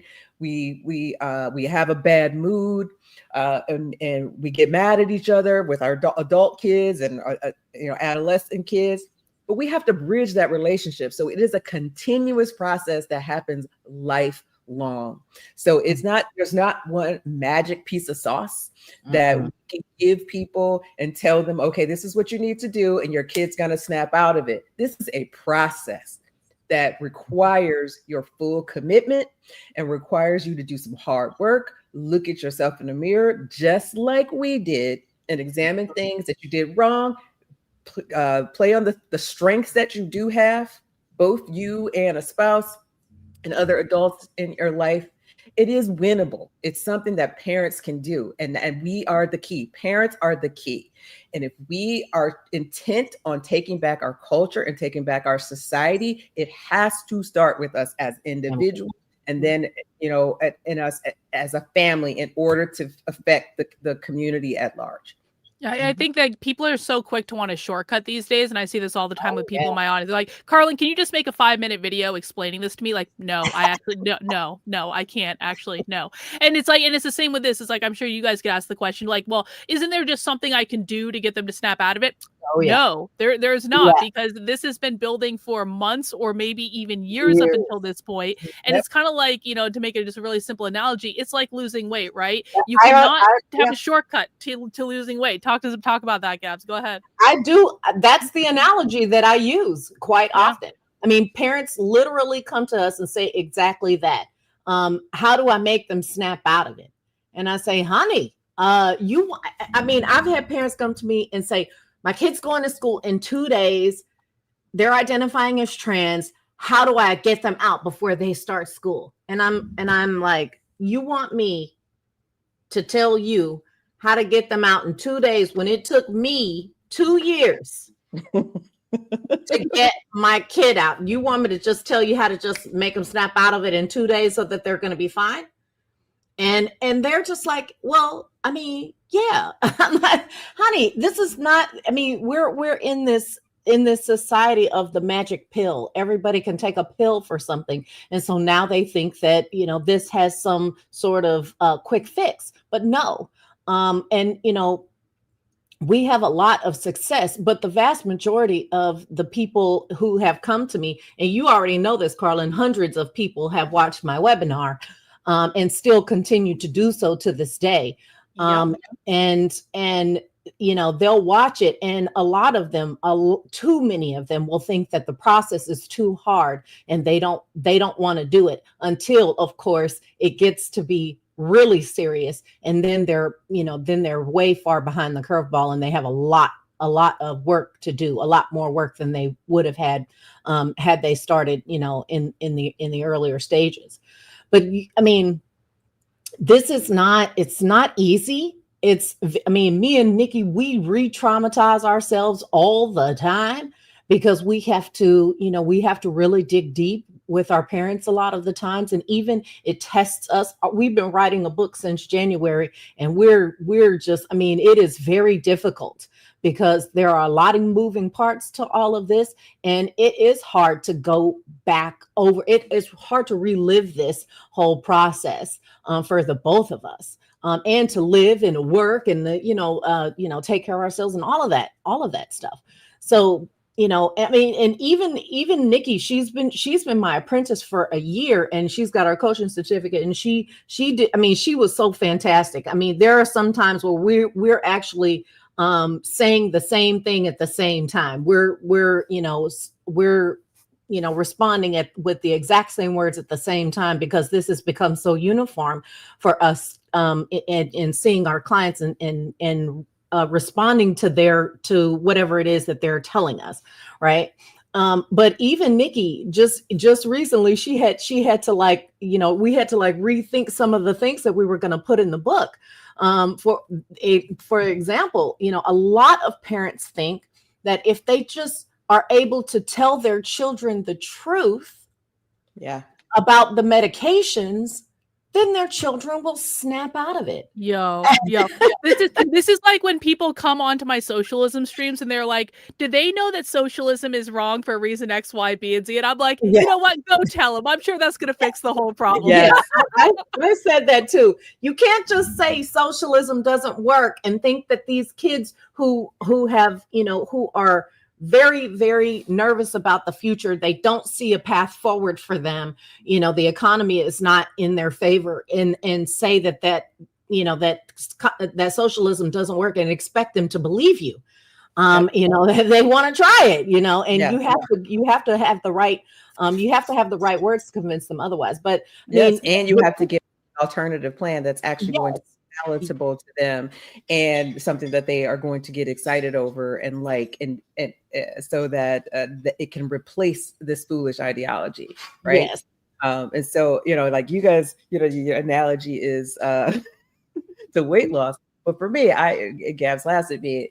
My analogy is to acne. You got that kid coming to you a month before prom or a month before senior pictures, and they got a face full of acne going all down their back and their neck, and they want the magic pill that's going to get rid of the acne. Well, like, no, this took months to develop. You have to start developing these habits to take care of your skin, what you put into your body, what you put onto your skin, all of these things, and this is going to clear up over time.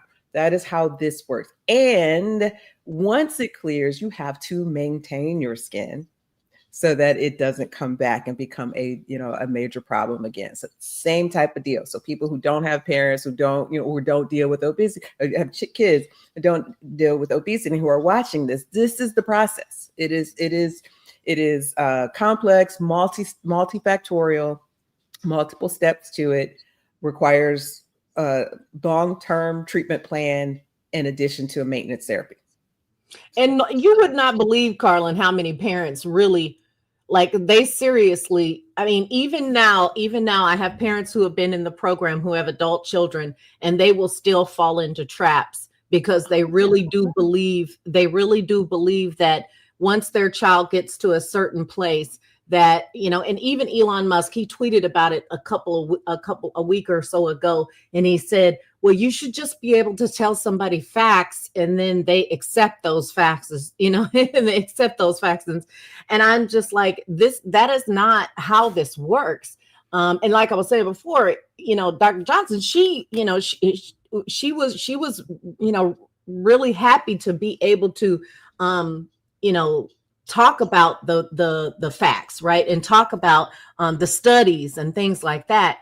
And, you know, for a few months, I would say it just doesn't help. It doesn't help us. It doesn't help us at all. And she was like, I think it does a little bit, until we ran into a parent who fell into a trap when her daughter said, well, tell me what you really think. Yeah. And she started telling about all the facts and everything that she read. And I mean, and, you know, I was like mortified. Yeah. Because that's the kind of trap that they will set right before they're ready to go no contact. Yep. And they want proof that their parents are going to abandon them and don't accept them as who they are. Yeah. Yeah. So, our disagreement is whether the parents need to know the facts. That's not whether the parents need to talk with to their kids about it. And that was absolutely no. That is absolute no. Anybody watching, do not bring up this. Don't try to scare straight your kid against this indoctrination.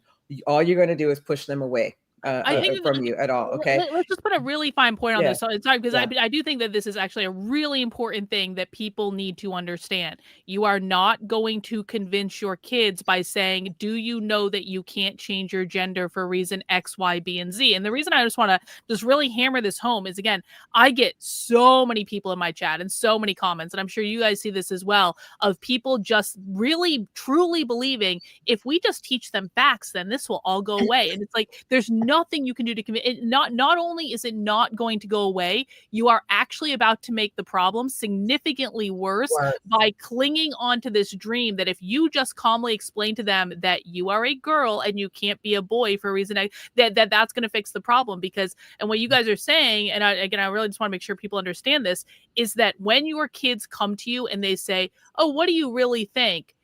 and you say to them, well, you can't go from being a girl to a boy for reason X, Y, B, and Z, that is telling the kid that you don't love them, that you are not going to affirm them, that you do not support them, that if they persist with this ideology, they're gonna be like kicked out of your house. And this is what the ideology tells them, by the way. The ideology tells them that your parents will not love you, your parents will turn their back on you, et cetera, et cetera. The kids are looking to see, are my parents going to support me, or are they actually going to kick me out of the house? And then the minute that you say to them, you can't actually be a boy, the kid's going to go, okay, well, that's it. And there's going to be no contact. And then you've got a whole problem that's so much worse than the problem that you had before. Yeah, and if they're young enough and you're in a place where you're in legal jeopardy, they're going to go to school and they're going to tell their teacher, or then the social worker is going to get involved, and your kid's going to be taken away from you. Like it is extremely serious. This is not, this is not something you play around with at all.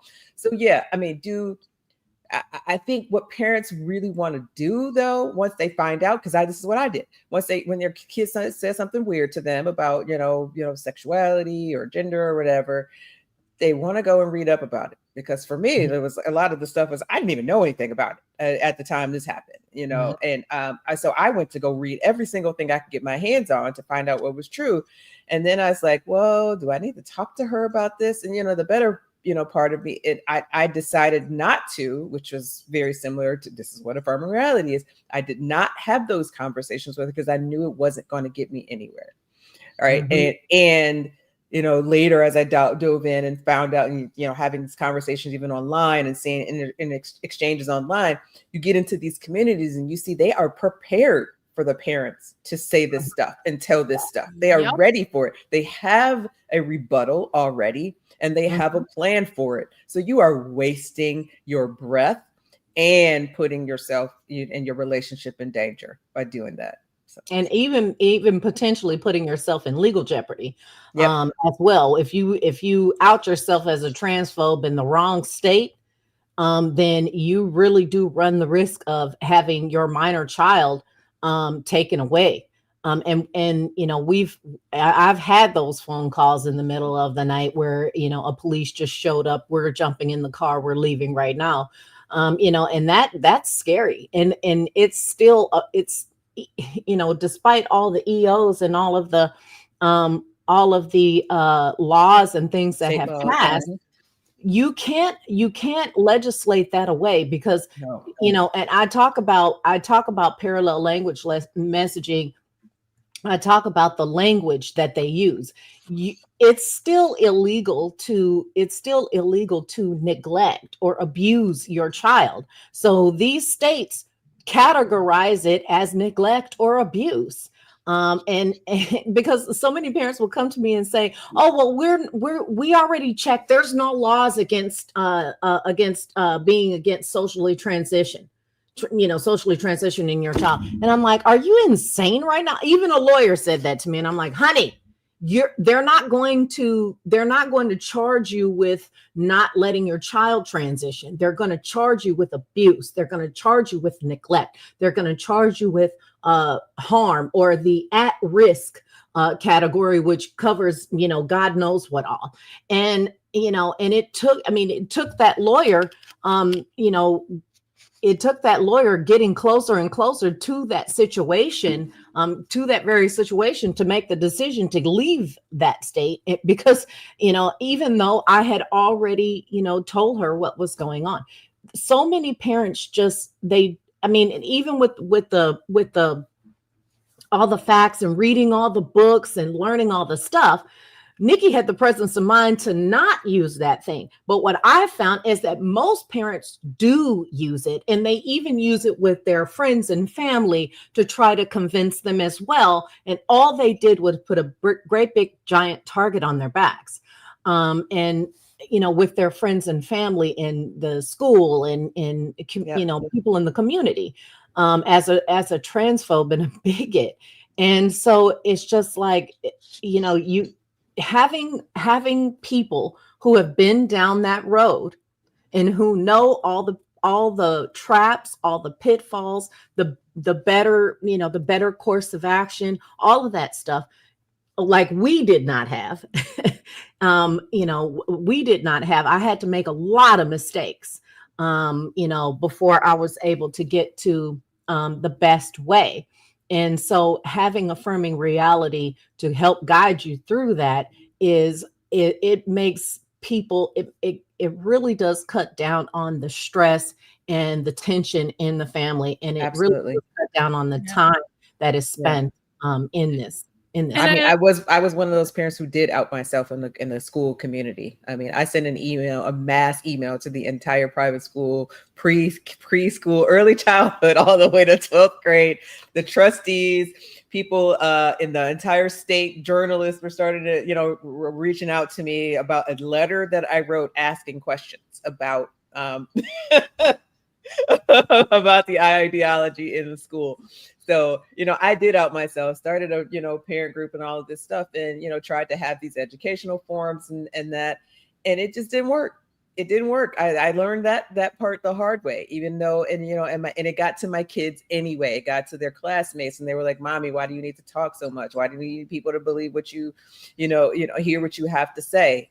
And, and I had to learn that, that's not the way that's going to happen. It's not the way that people their minds are going to change. It's going to have to affect them. And then they're going to need to realize that they need help in a really, really realistic way. And so that's why I'm part of the Affirming Reality team, because I think we actually have the solution that works for families, and we are we can do it. We just need people to know about us. and I definitely I want to help as many people know about you guys as possible, because I think you guys know I've always respected. I mean, both of you. I've known who both of you are for like years, Gabs, and I've known you, Nikki, for I think a couple of years now. We've been following each other on Twitter, so I'm familiar with both of you guys.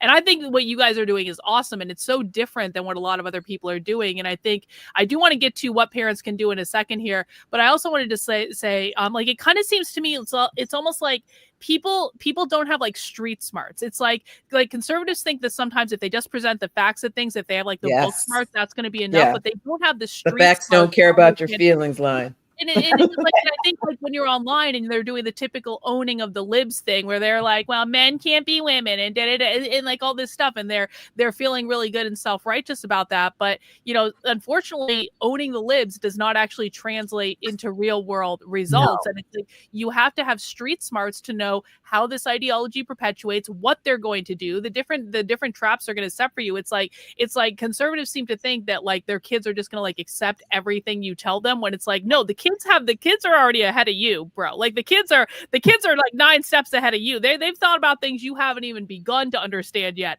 And so it's like to be able to know how to navigate these situations more from a real world perspective, rather than just this like, well, this is the way it is, and that's just the way. It just doesn't work that way.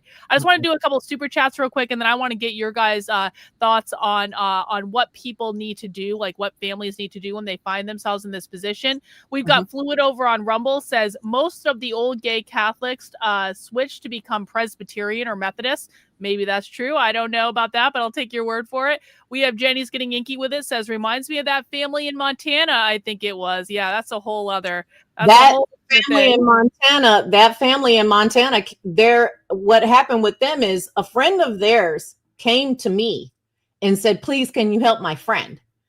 And I said, okay, well, send them to my email. Here's my email. Send, put us in touch with the email. And I saw that's Todd and Krista Kolstad in Montana.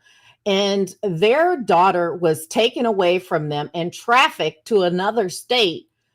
Because they would not affirm their gender. And we were able, at the time it was Affirming Reality Connected, we were all working together to help parents in these situations. Subsequently, the child was sent to Canada to be with her mother and taken away from her biological father and her stepmother. And they had to flee Montana because they were being activated against, and they are now in litigation with various different people. But subsequently, the judge had to dismiss the gag order that they put on the family to not talk about this publicly, which they violated. They had to take that off. They had to drop all the charges against Todd Kolstad because they had charged him with all kinds of different things. And that is in a red state with Montana. with a red governor, and the governor actually, the state government actually signed off on this child being their parents' rights being terminated. Like, wow. Over this, and it is just crazy. It can happen in any state. There's no safe state. So yes, Todd and Krista Kolstad, when I first talked to them, I could not believe their story. And I was so glad that I was able to put them in touch with the right people, and their story went international, and they were able to obtain legal counsel, to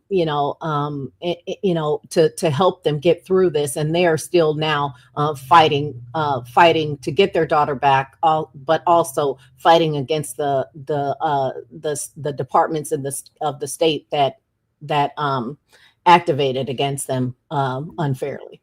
Yeah, and I just want to emphasize this. If you ever heard about that story of that family in Montana, Gabs is the reason that you know about that story. Gabs is the reason that story got out there and that people were paying attention to it. And I think that's part of one of the things that you guys are able to do when it's necessary, which is to get a lot of media attention on these cases. And it's not necessarily about making anyone famous or internet clout or anything like that. It's you need media attention on these cases to shame politicians into doing things they wouldn't otherwise do. You also need to get them legal representation. You need to get them help. You need to get them support. And it's like sometimes the only way to do that is to shine a giant spotlight on it. It is. And unfortunately, so many parents, they end up waiting until the situation is dire before they're ready to take that step.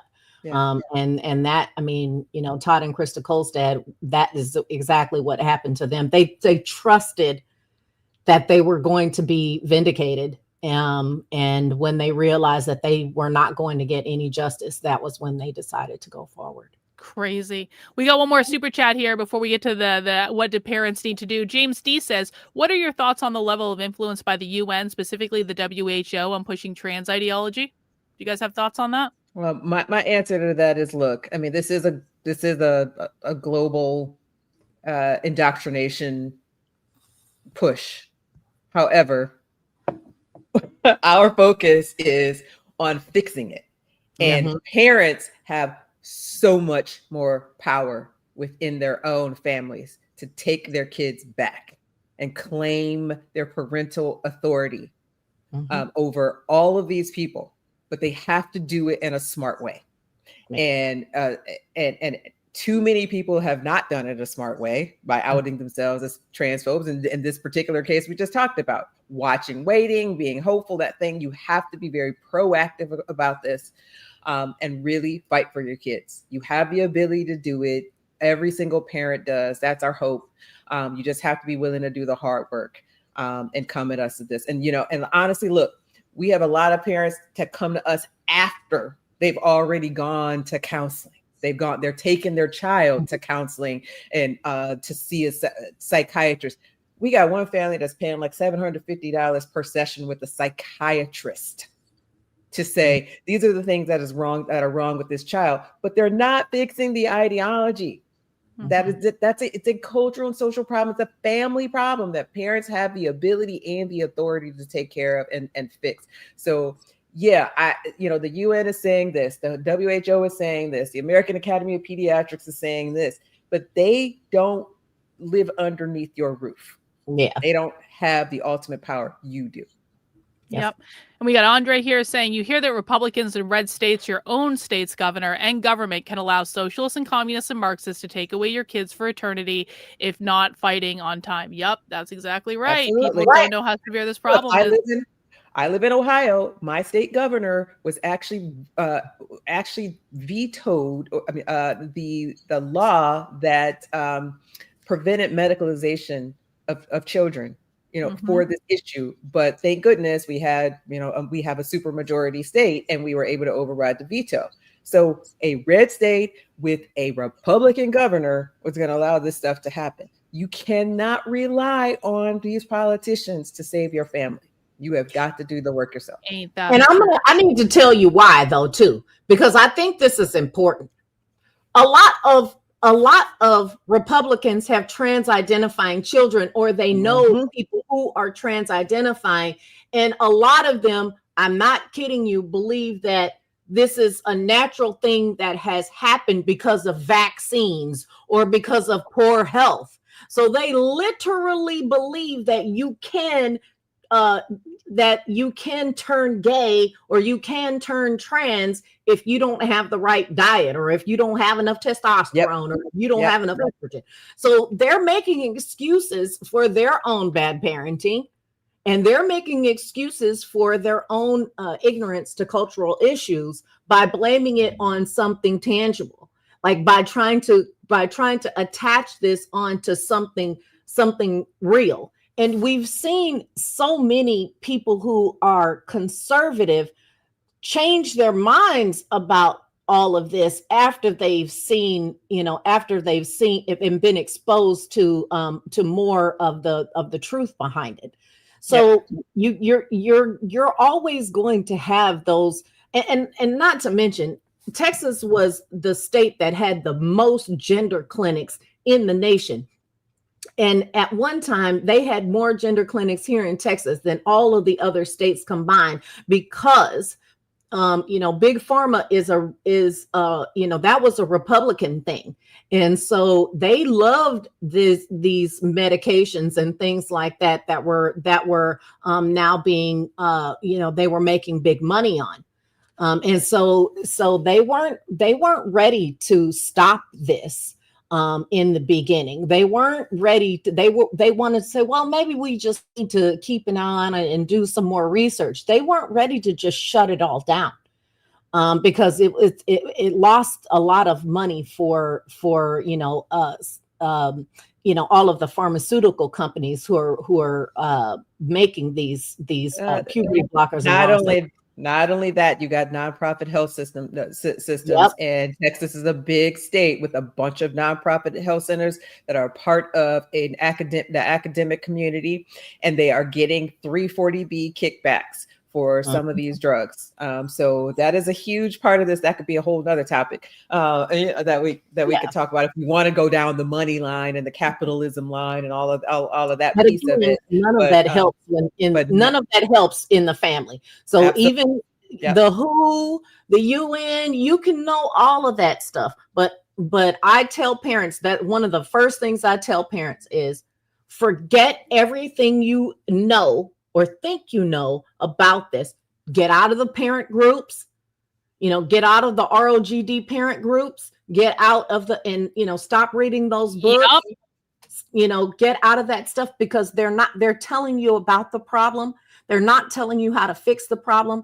And you need to learn more about the problem from the perspective of being a cult member, not the perspective of being someone who's out of the cult. You need to learn more about it as someone who is in the cult. And we teach parents how to learn the language. We teach parents how to talk to their children so that their children understand, and talk to their children so that they don't trigger them and out themselves as transphobes and bigots and all of that other stuff, and how to find people who are going to be, who are going to participate in their child's health and wellness in a positive way. Because so many parents really do believe, they say, well, I want my sister to be involved, even though she believes in, she believes in this, and she's, she's affirming, but they know, she knows how I feel about it. And I'm like, are you insane? I mean, so yeah, I mean, all of the big broad stuff, that's all great, but it has no bearing on what you do inside your four walls and underneath your roof. I mean, it's the difference between understanding on a conceptual level that there is a problem of some sort and then understanding, okay, how do we actually solve or fix the problem? Again, it's like the difference between like book smarts and street smarts. And if you try to bring book smarts to a problem that requires street smarts to solve, you're not only not going to solve the problem, you're actually going to make the problem so much worse, because all you're going to keep doing is defaulting back to things that have no relation to actually fixing the problem at all. And it sounds like it's so similar to what I tell people about the left all the time, is they think they understand the problem because they see this clickbait on Twitter, or they see their favorite influencer did a show about Marxism. And I'm just like, I'm sorry, Glenn Beck doesn't know what he's talking about when it comes to the funding of Antifa. Like there is no universe in which what Glenn Beck said was correct, because he doesn't understand it from like a street smarts level. He understands it from like a conceptual book smarts level. And I do want to get into like what do people need to do about it. Got a couple more super chats, and one of the super chats gets to this question specifically. Oregon board, $5 at the door. I love it when people just give me money for just showing up in my chat. Like, that's what happened to us with the Grinch avatar too. Exactly. Awesome. It's like, man, and then we got Fizzled said, my son is going to college next year and is very level-headed, but I fear of him being exposed and falling into all of this. What advice can you give to help him from being indoctrinated? What a great and timely question, Fizzled. All right, now look, first of all, let me tell you this. There is no falling into this. As we've been trying to relate to you, that children identifying as trans are indoctrinated. This is a full indoctrination, and they choose this identity, okay? By, engaging with people who affirm them, in the trans cult, the internet, electronic devices, using other coping mechanisms. College is right with some of that stuff. If you, though, have a really strong relationship with your kid, they have a firm foundation of becoming an independent adult who can express their individual self with confidence, then you are on the way. Okay. But find out what's in their head now. I mean, try to get to know your kid, build a relationship with them. I think one of the biggest pitfalls that parents, or the mistakes that we see, is parents often believe that once their kid becomes an adolescent or adult, is that they still know them very well and they can predict everything they're thinking or everything they're going to do with something. Oftentimes they won't even have a certain discussion with them about something that's a hard conversations, because they think it's going to send the kid down a pathway. You don't know how your kid's going to react. And even if they do react that way, you respond, and you respond appropriately, and you deal with it. Don't shy away from it and outsource that problem to someone else, or just completely avoid it. You have to be willing to confront it.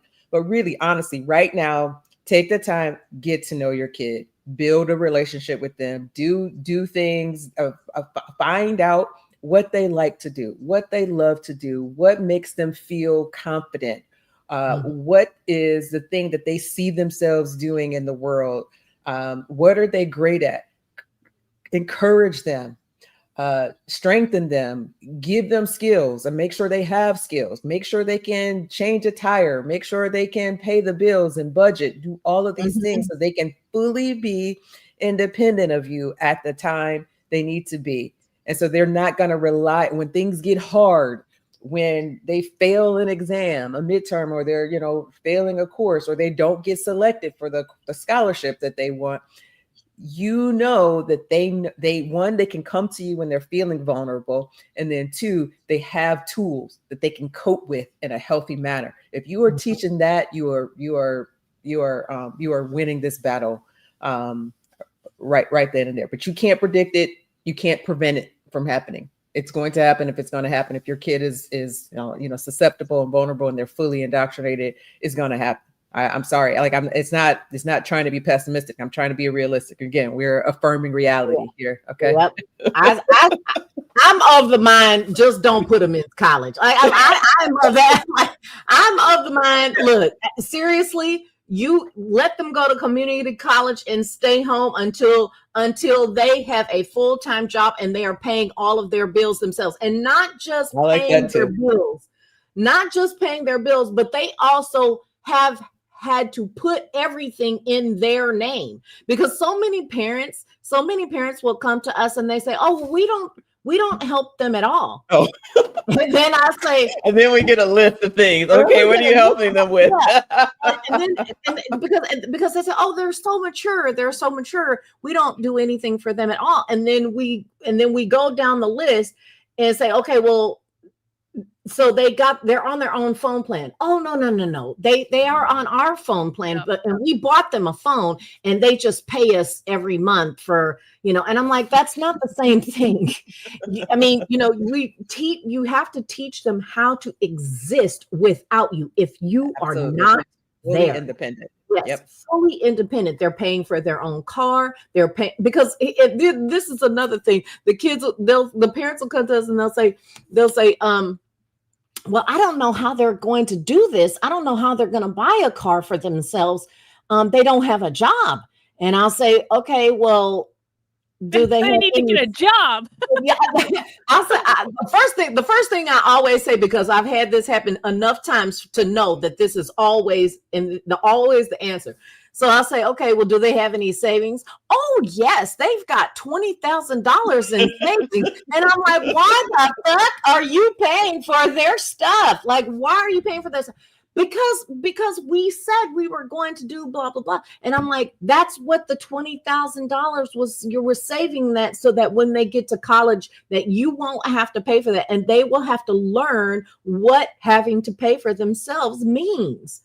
Or they'll be on their car insurance and they're messing up the cars and all of this. And I said, well, make them get their own car insurance. Oh, well, they pay us for their car insurance. No, that is not the same thing.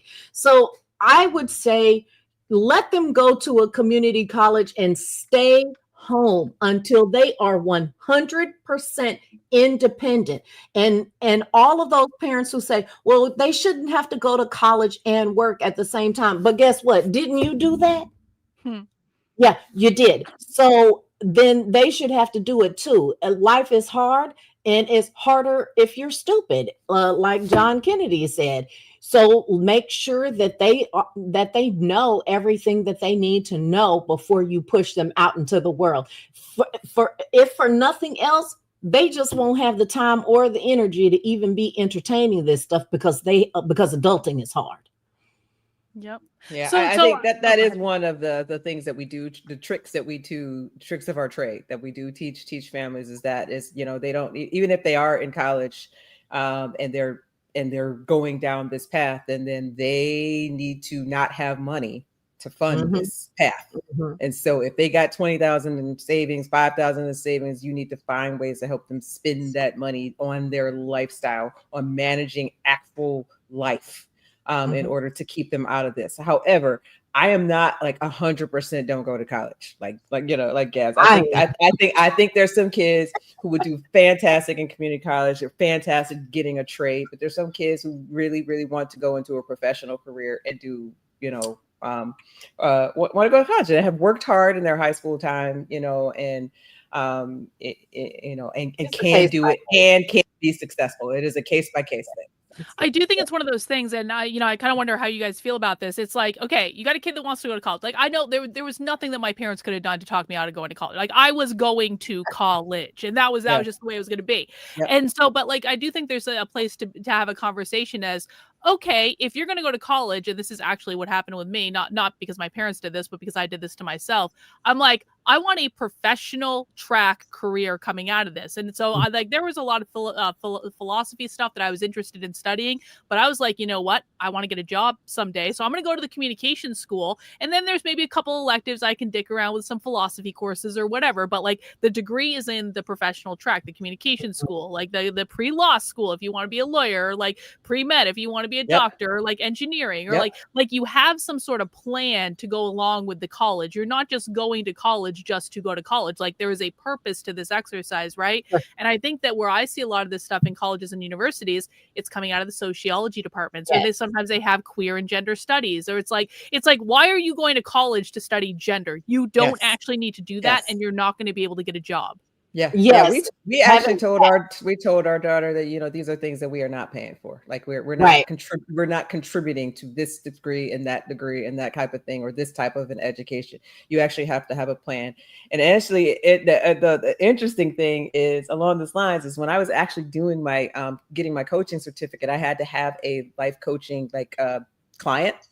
I used my daughter to do that, and I actually coached her to prepare herself to figure out her career path and how to budget to have a certain amount of money saved, by the end of the year, and all this stuff. Now, I am not going to say it's perfect at all. But that was part of our plan. Like that was part of our conversation. Like we ended up not going to any of those liberal arts, private institutions. She's at State University because that's what we came in our compromise. So again, it's individual. You got to have a plan. You cannot just let them go willy-nilly going off to some college and then get a, whatever degree. They need a track. Like it needs to be, it's not just we're going to college just to go to college and get the college experience. We're going to college because you need a job at the end of this. That is the whole point of going to college. And if you ladies here, go ahead, Gabs, go ahead. If you really truly look at the people who are continuing this past college, it's majority autogynephiles or people who are in the studies of it, who are actually making money off of it. So there are some autogynephilic men who will continue on with very good degrees. I mean, there are a lot of lawyers and doctors who are autogynephiles who will continue with their trans identity, politicians as well, those kinds of professions. But it's not very many women that are doing that. And the ones who go to school for some bullshit, that's the ones who continue on with this stuff. But for the vast majority of people, once they realize what real life is like, then it grows them up out of this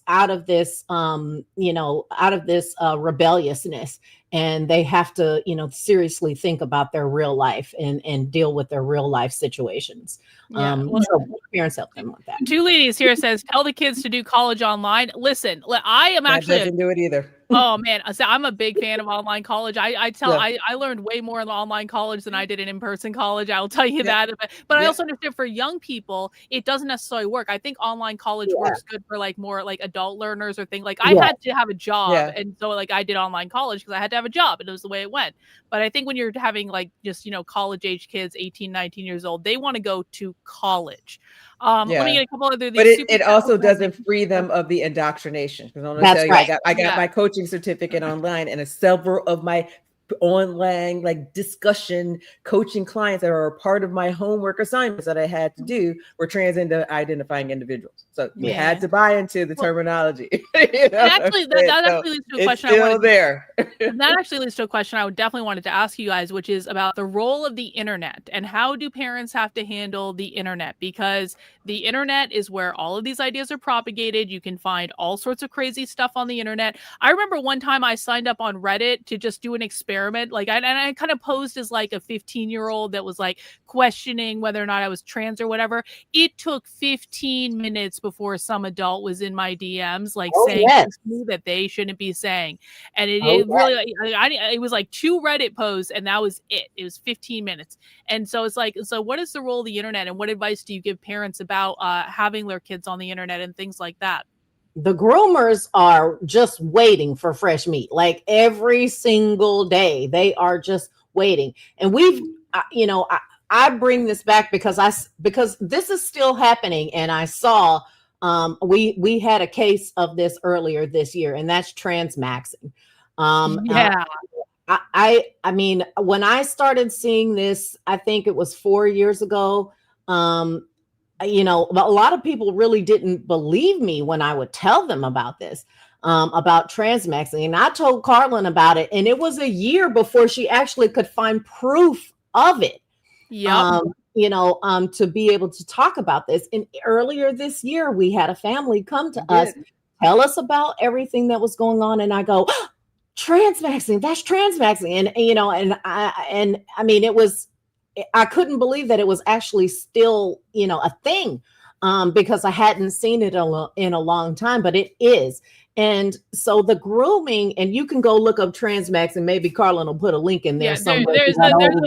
If you want to see the whole transmaxing manifesto, head over to the Substack, look up transmaxing, make sure there's no kids around you when you look at this thing, because you're going to be shocked at what it is anyway. Yes. So, I mean, when the internet, and I say devices just in general, it doesn't even matter if they're connected to the internet, because there's an addiction. So I am a certified recovery coach. Okay. And the addiction component of this is something that I recognized very early on, because I recognized it related to me as something similar to a gambler's addiction or a sex addiction or gaming addiction, addictions that you have that don't require you to ingest anything or smoke anything, or, you know what I mean? They're addictions to a behavior. And so all of that stuff starts with their devices.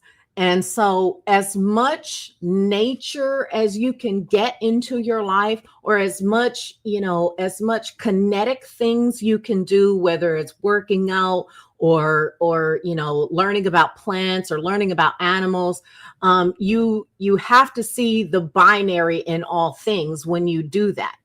Even with my daughter, she really does love engineering. And so putting things together, putting the dishwasher together, putting the oven range together, things like that, installing those things, all of those things, there's even binary in that. You have this piece is a female piece, this piece is a male piece, and they go together, and all that kind of stuff. So as much of that as you can do to fill up the time is preferable. Even with older children, even with college age children, you go on a vacation, you go on a road trip where there is no connectivity. And then when you come back, you can have the discussions about how much lighter they were and how much healthier they look after having been away from their devices, because so many children, so many young adults are they're causing themselves to have anxiety and depression just strictly from all of the things that they are going through with their devices, being online, being on social media, all of that stuff. We even see it with ourselves. We digital detox and we have to tell each other when it's happening too, because sometimes we don't always see it. I will physically feel myself feeling worse and worse every day, and I'll have to say, okay, you need to go outside, walk around in the grass with no shoes on, go to the beach, get off Twitter, get off the internet, and go live in the real world. And we coach each other to do that. Yes, we do. To get out and get a digital intoxication is a huge deal, and digital detoxing is something that actually the psychological community is aware of. So that is an important thing. Younger kids who are under your roof, you can find ways to do everything that they are doing online in person, in reality, with actual physical things offline. Now, I know there are some kids who have autism and need some sort of like a routine type of behavior or automatic behavior. Some kids who are into robotics, who do kind of coding and things like that as a part of their hobby. Well, you just limit the time that they're doing it. But there's always an alternative that you can find, something that they can do physically with their hands, their eyes, build. If they draw and paint, get them some paper, crayons, paint brushes, oils, those things. Do the stuff that we did growing up. We had to force ourselves to actually go out in nature, do things, build things, create things, use our imagination, cosplay, role play, get costumes, all these types of things that you are doing online, do it actually in person. Go out into the community. If you are not even if you're not a Christian, churches do still have activities for families, for kids and things like that you can be a part of. You don't need to be a church member to be able to do that, or feel like, and if you find one that's always trying to push in, the Christianity or the church on you, then find another one. I mean, because there's going to be some other ones that are out there to help you do things in the community, do volunteer things, but physically get out there. Go on nature walks, point out things. There's all kinds of activities in your local community that you can find to get things done. But the internet, that's a fantastic question. It's a big part of our program, is to actually detox people. And it is harder once you get into adulthood and you got kids going to school, and especially if they're online school or doing, college courses where there's a heavy emphasis on using the computers and things like that. But as much as you can, encourage them and find activities that they can do that are using their physical bodies, their minds, their I even noticed, though, like when I write, there are times when I just go to my computer and I just like start writing. I'm much better at that. Like I'm much faster than that. But I've started writing notes down. I force myself to do that with my hand and a pencil and piece of paper, and I feel like I'm much more fluid, and my mind works a lot better. And so it's something you have to do for yourself as well, not just and Gabs, and that actually is precisely, you showed it in the beginning, Karlyn, that my account on Twitter and X is locked right now and it's private. That's a big part of the reason. It's because I was interacting with dumb people, and it was really getting to my psyche, and I needed to not do that anymore. Yeah, I understand completely. Like I was actually thinking about like the time, like several years ago, I got permanently banned on Twitter for a whole month because I shared a state government email address or something like that. Anyway, like the time that I was off Twitter, and I knew I was always going to get my account back. I was very confident about that, but I went through withdrawal. Like I went through physical withdrawal from not, and it was so stupid too, because I had other Twitter accounts. It wasn't even that I wasn't on Twitter. I was just under different accounts, and I still even got the physical withdrawal because I wasn't interacting with the same kind of like clickbait bullshit that I've been interacting with. It's just like these they will drive you insane, and if these websites will drive adults insane, like of course they're going to drive kids insane. Yep. Go to the library, get some books. Read some books. Don't be so quick about the library. That's a whole I didn't say participate in programs at the library, but go and get some books. I have an idea about the library too. I'm like, I ain't going to no library. I didn't say go in the library and interact with the people. I said pick out some books and get physical books to read. Actually, since we're talking about the library, I was going to bring this up later, but I'm going to actually be launching a program next year, and I want to tell you guys about it real quick, just because we're talking about it anyway. I'm going to be launching an initiative called Occupy Libraries, where I basically want to go around to the most leftist libraries in the country and do like anti-communist or anti-leftist presentations, and like actually just like, because I recorded a whole bunch of librarians talking about how they occupied the seats anytime a conservative had an event at the library, and so I'm like, all right, you guys want to play this game, then we can occupy your libraries as well. I would love to get you two like speaking at libraries and doing a whole big thing about this. I think that would get a lot of attention. I think it'd be very interesting. I'm just saying. Because they can't kick you out. Right, exactly. It's a public place. And if they do kick you out, then I will sue their draws off. We need that money anyway. But I think that's a really good idea. I think that's a fantastic idea because setting up and having discussions at libraries is a fantastic way of activism, because those people they're going to be vehemently against everything you say, but there's nothing they can do about it. And the people will come and occupy all the seats. I mean, this happened to a lot of people around the country. Nicole Sullis, she was activated on against her libraries. There were several people in California as well who were active on against their libraries. They actually sued and won. And so I think the library had to pay them $30,000. But really?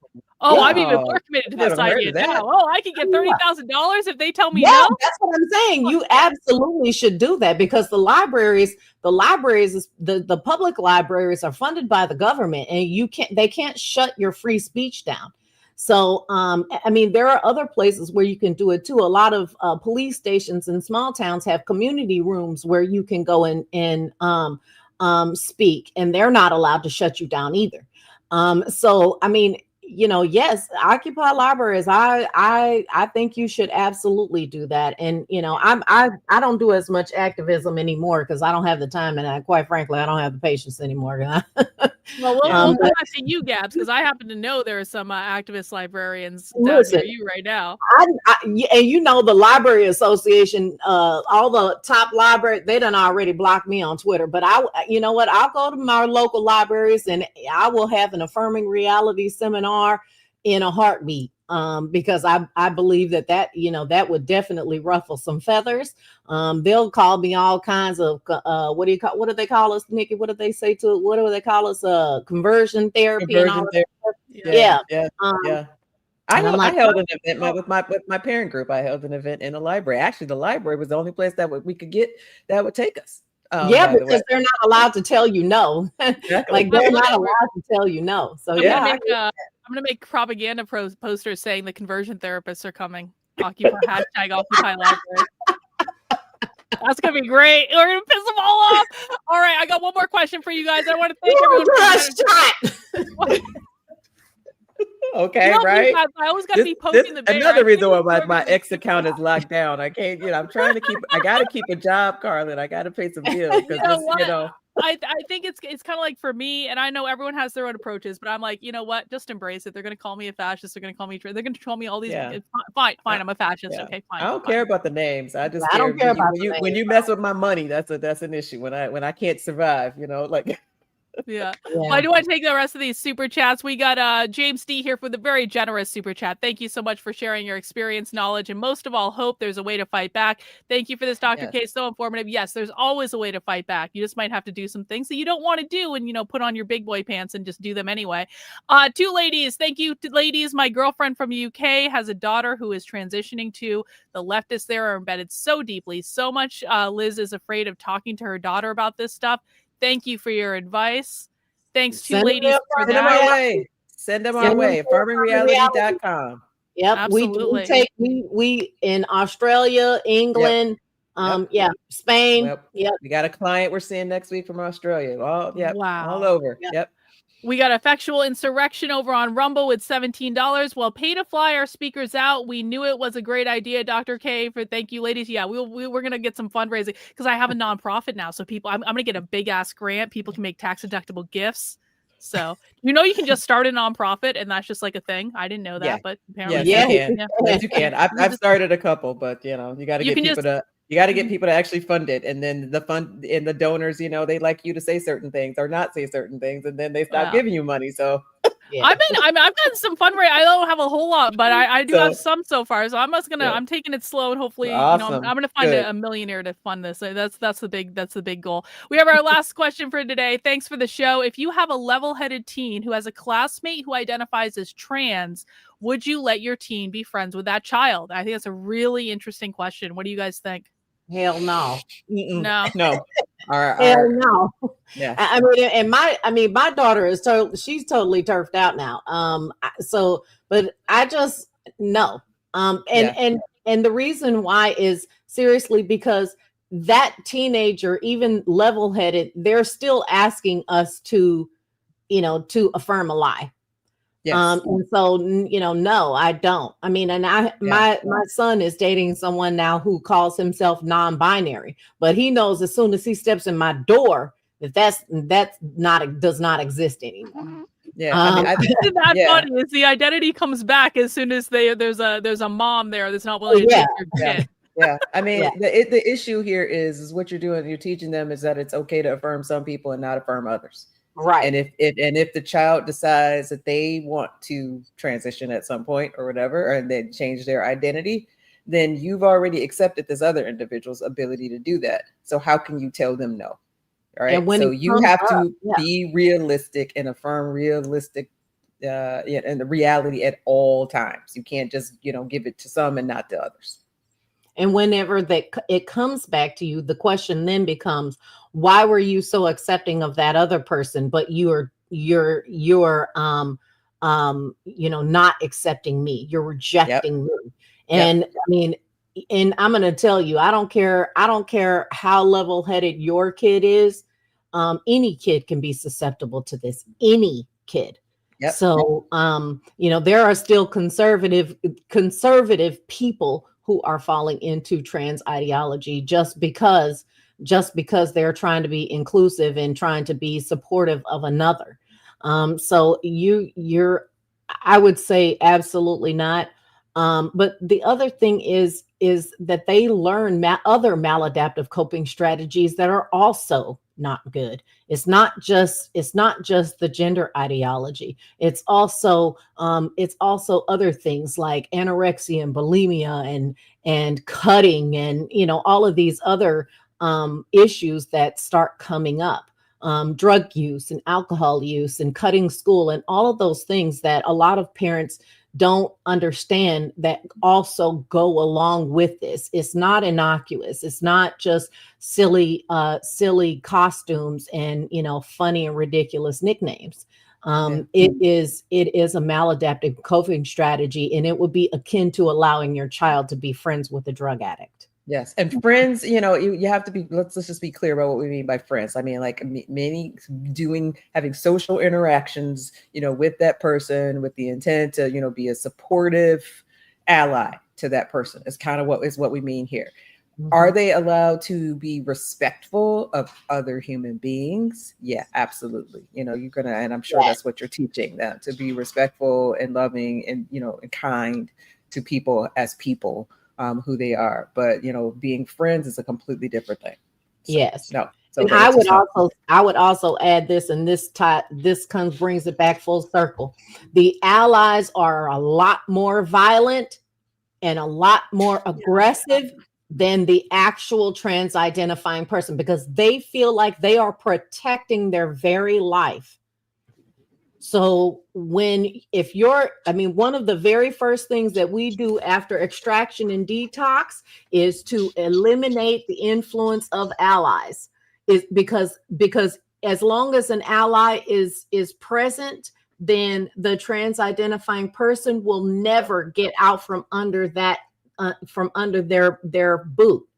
And so, even if they want to, they can't bring themselves to leave the gender identity behind, because they've got this cheerleader in their ear all of the time, affirming them. And you don't want your child to become a part of the gender cult in any respect, but you certainly don't want them to become an ally. They are the worst. Mm-hmm. Awesome. Well, I really appreciate all the time you guys have spent with us. I mean, the last couple hours has just flown by for me. I feel like we could have kept going for a while, but we'll just have to save that for future conversations. You guys are welcome back anytime you want to come. Just let me know, or I can reach out to you guys as well. I would love to keep this conversation going, because I do think it's really, really important for people to be aware of this ideology. I think it's really important that everyone start hinging back into reality with how to actually solve the problem, not just putting platitudes online and stuff like that. I want to just give you both a chance, let people know where they can find you, any announcements you want to make, anything you want people to know. Nikki, let's start with you and we'll have Gabs wrap us up. Sure. Yes. Okay. Just want everybody to we want to emphasize that the indoctrination is the problem. It's the harm. The social transition actually destroys not only the individual that's going through this, but it destroys families and communities. But I'm always positive. Actually, my Substack is called There's Always a Solution, because I believe there's a solution. And Affirming Reality is we can kill the ideology with strong parents, strong families. So please just share affirmingreality.com. Find us on X at affirming real or affirm real. Sorry, my gosh, on X. You'll find us. Yep, at affirm real, and share our stuff, and then just spread the word about us. That's it. So thanks so much, Karlyn, for having us on. For sure, we love to tell about our work. We're really excited about it. We really care about these families and want to see this end. Awesome. And Gabs, where can they find you? You can always find me on X at Gabs Clark 5. All the social medias at Gabs Clark 5. You can also again hit up at Affirm Real on X. And you can always visit our website. I encourage every parent to visit our website, set up a 15-minute consultation. It's free. It helps us assess whether or not we will be a good fit, and then we can work from there. The process is not, it is very difficult, but almost all of our families really get into it and realize that it's a lot more fun than they thought it was going to be, because a lot of this is bringing their families together, their whole families. And I've helped people in as little as 1 month in one session, and pull their child back. And I've even helped people who have transitioned their own children, not knowing that it, not thinking that it was a bad idea, until much later, and help them pull their child out of it, out of social transition, even after they transition themselves. So it doesn't matter where you're at. It doesn't matter how old they are. Even if you have a child, I've helped parents who have children in their 30s. So it doesn't matter how old your child is. It doesn't matter the situation. It doesn't matter what you're going through. If we can, we will do everything. We will do our level best to create a plan that works for you and your family. And Awesome. You can go to affirmingreality.com. It's right there on the screen. Yep. Awesome. And Nick, I apologize for missing your super chat earlier. Gabs, good seeing you again. Hello, Miss Nikki. Thank you, Nick and Hi, Camille, Nick. for that. Well, again, ladies, thank you for coming on the show today, and please keep me up to date on everything that's going on. I would love to be able to, platform you guys anytime you want to. I think that everyone really enjoyed the chat, so we appreciate all the work you're doing, and thank you for sharing that with all of us. Awesome conversation, awesome stream. Guys, I'm going to pull Nikki and Gabs off the stream. I just have one more thing to talk about before we wrap up, and that is that we're doing Spy Stream tonight. Spy Stream is coming up. I'm going to be starting the Spy Stream in about half an hour. If you want to join the Spy Stream, you have to be a paying supporter to my work. The very best place to support my work is via the Substack. That is Karlyn, Karlyn .substack.com. If you don't want to support there, you can become a YouTube channel member. You can become a local supporter. You can become a Patreon supporter. You can become a Twitter subscriber. All of the information has been posted out on all of those platforms. Come and join us about 8 p.m., 8:15 tonight, and we will be going inside a live leftist organizing meeting and recording them, because that's what we do here. That's what we do. So I'm going to take a little break. I will see you guys on Spy Stream in a little bit. And that's all we got for today, guys. And also, that's all we have for this stream. We're going to be back here in a couple minutes. Okay. So I will see you guys then. Thank you for hanging out with us. We really appreciate it. Take care, guys, and we'll see you soon. Bye.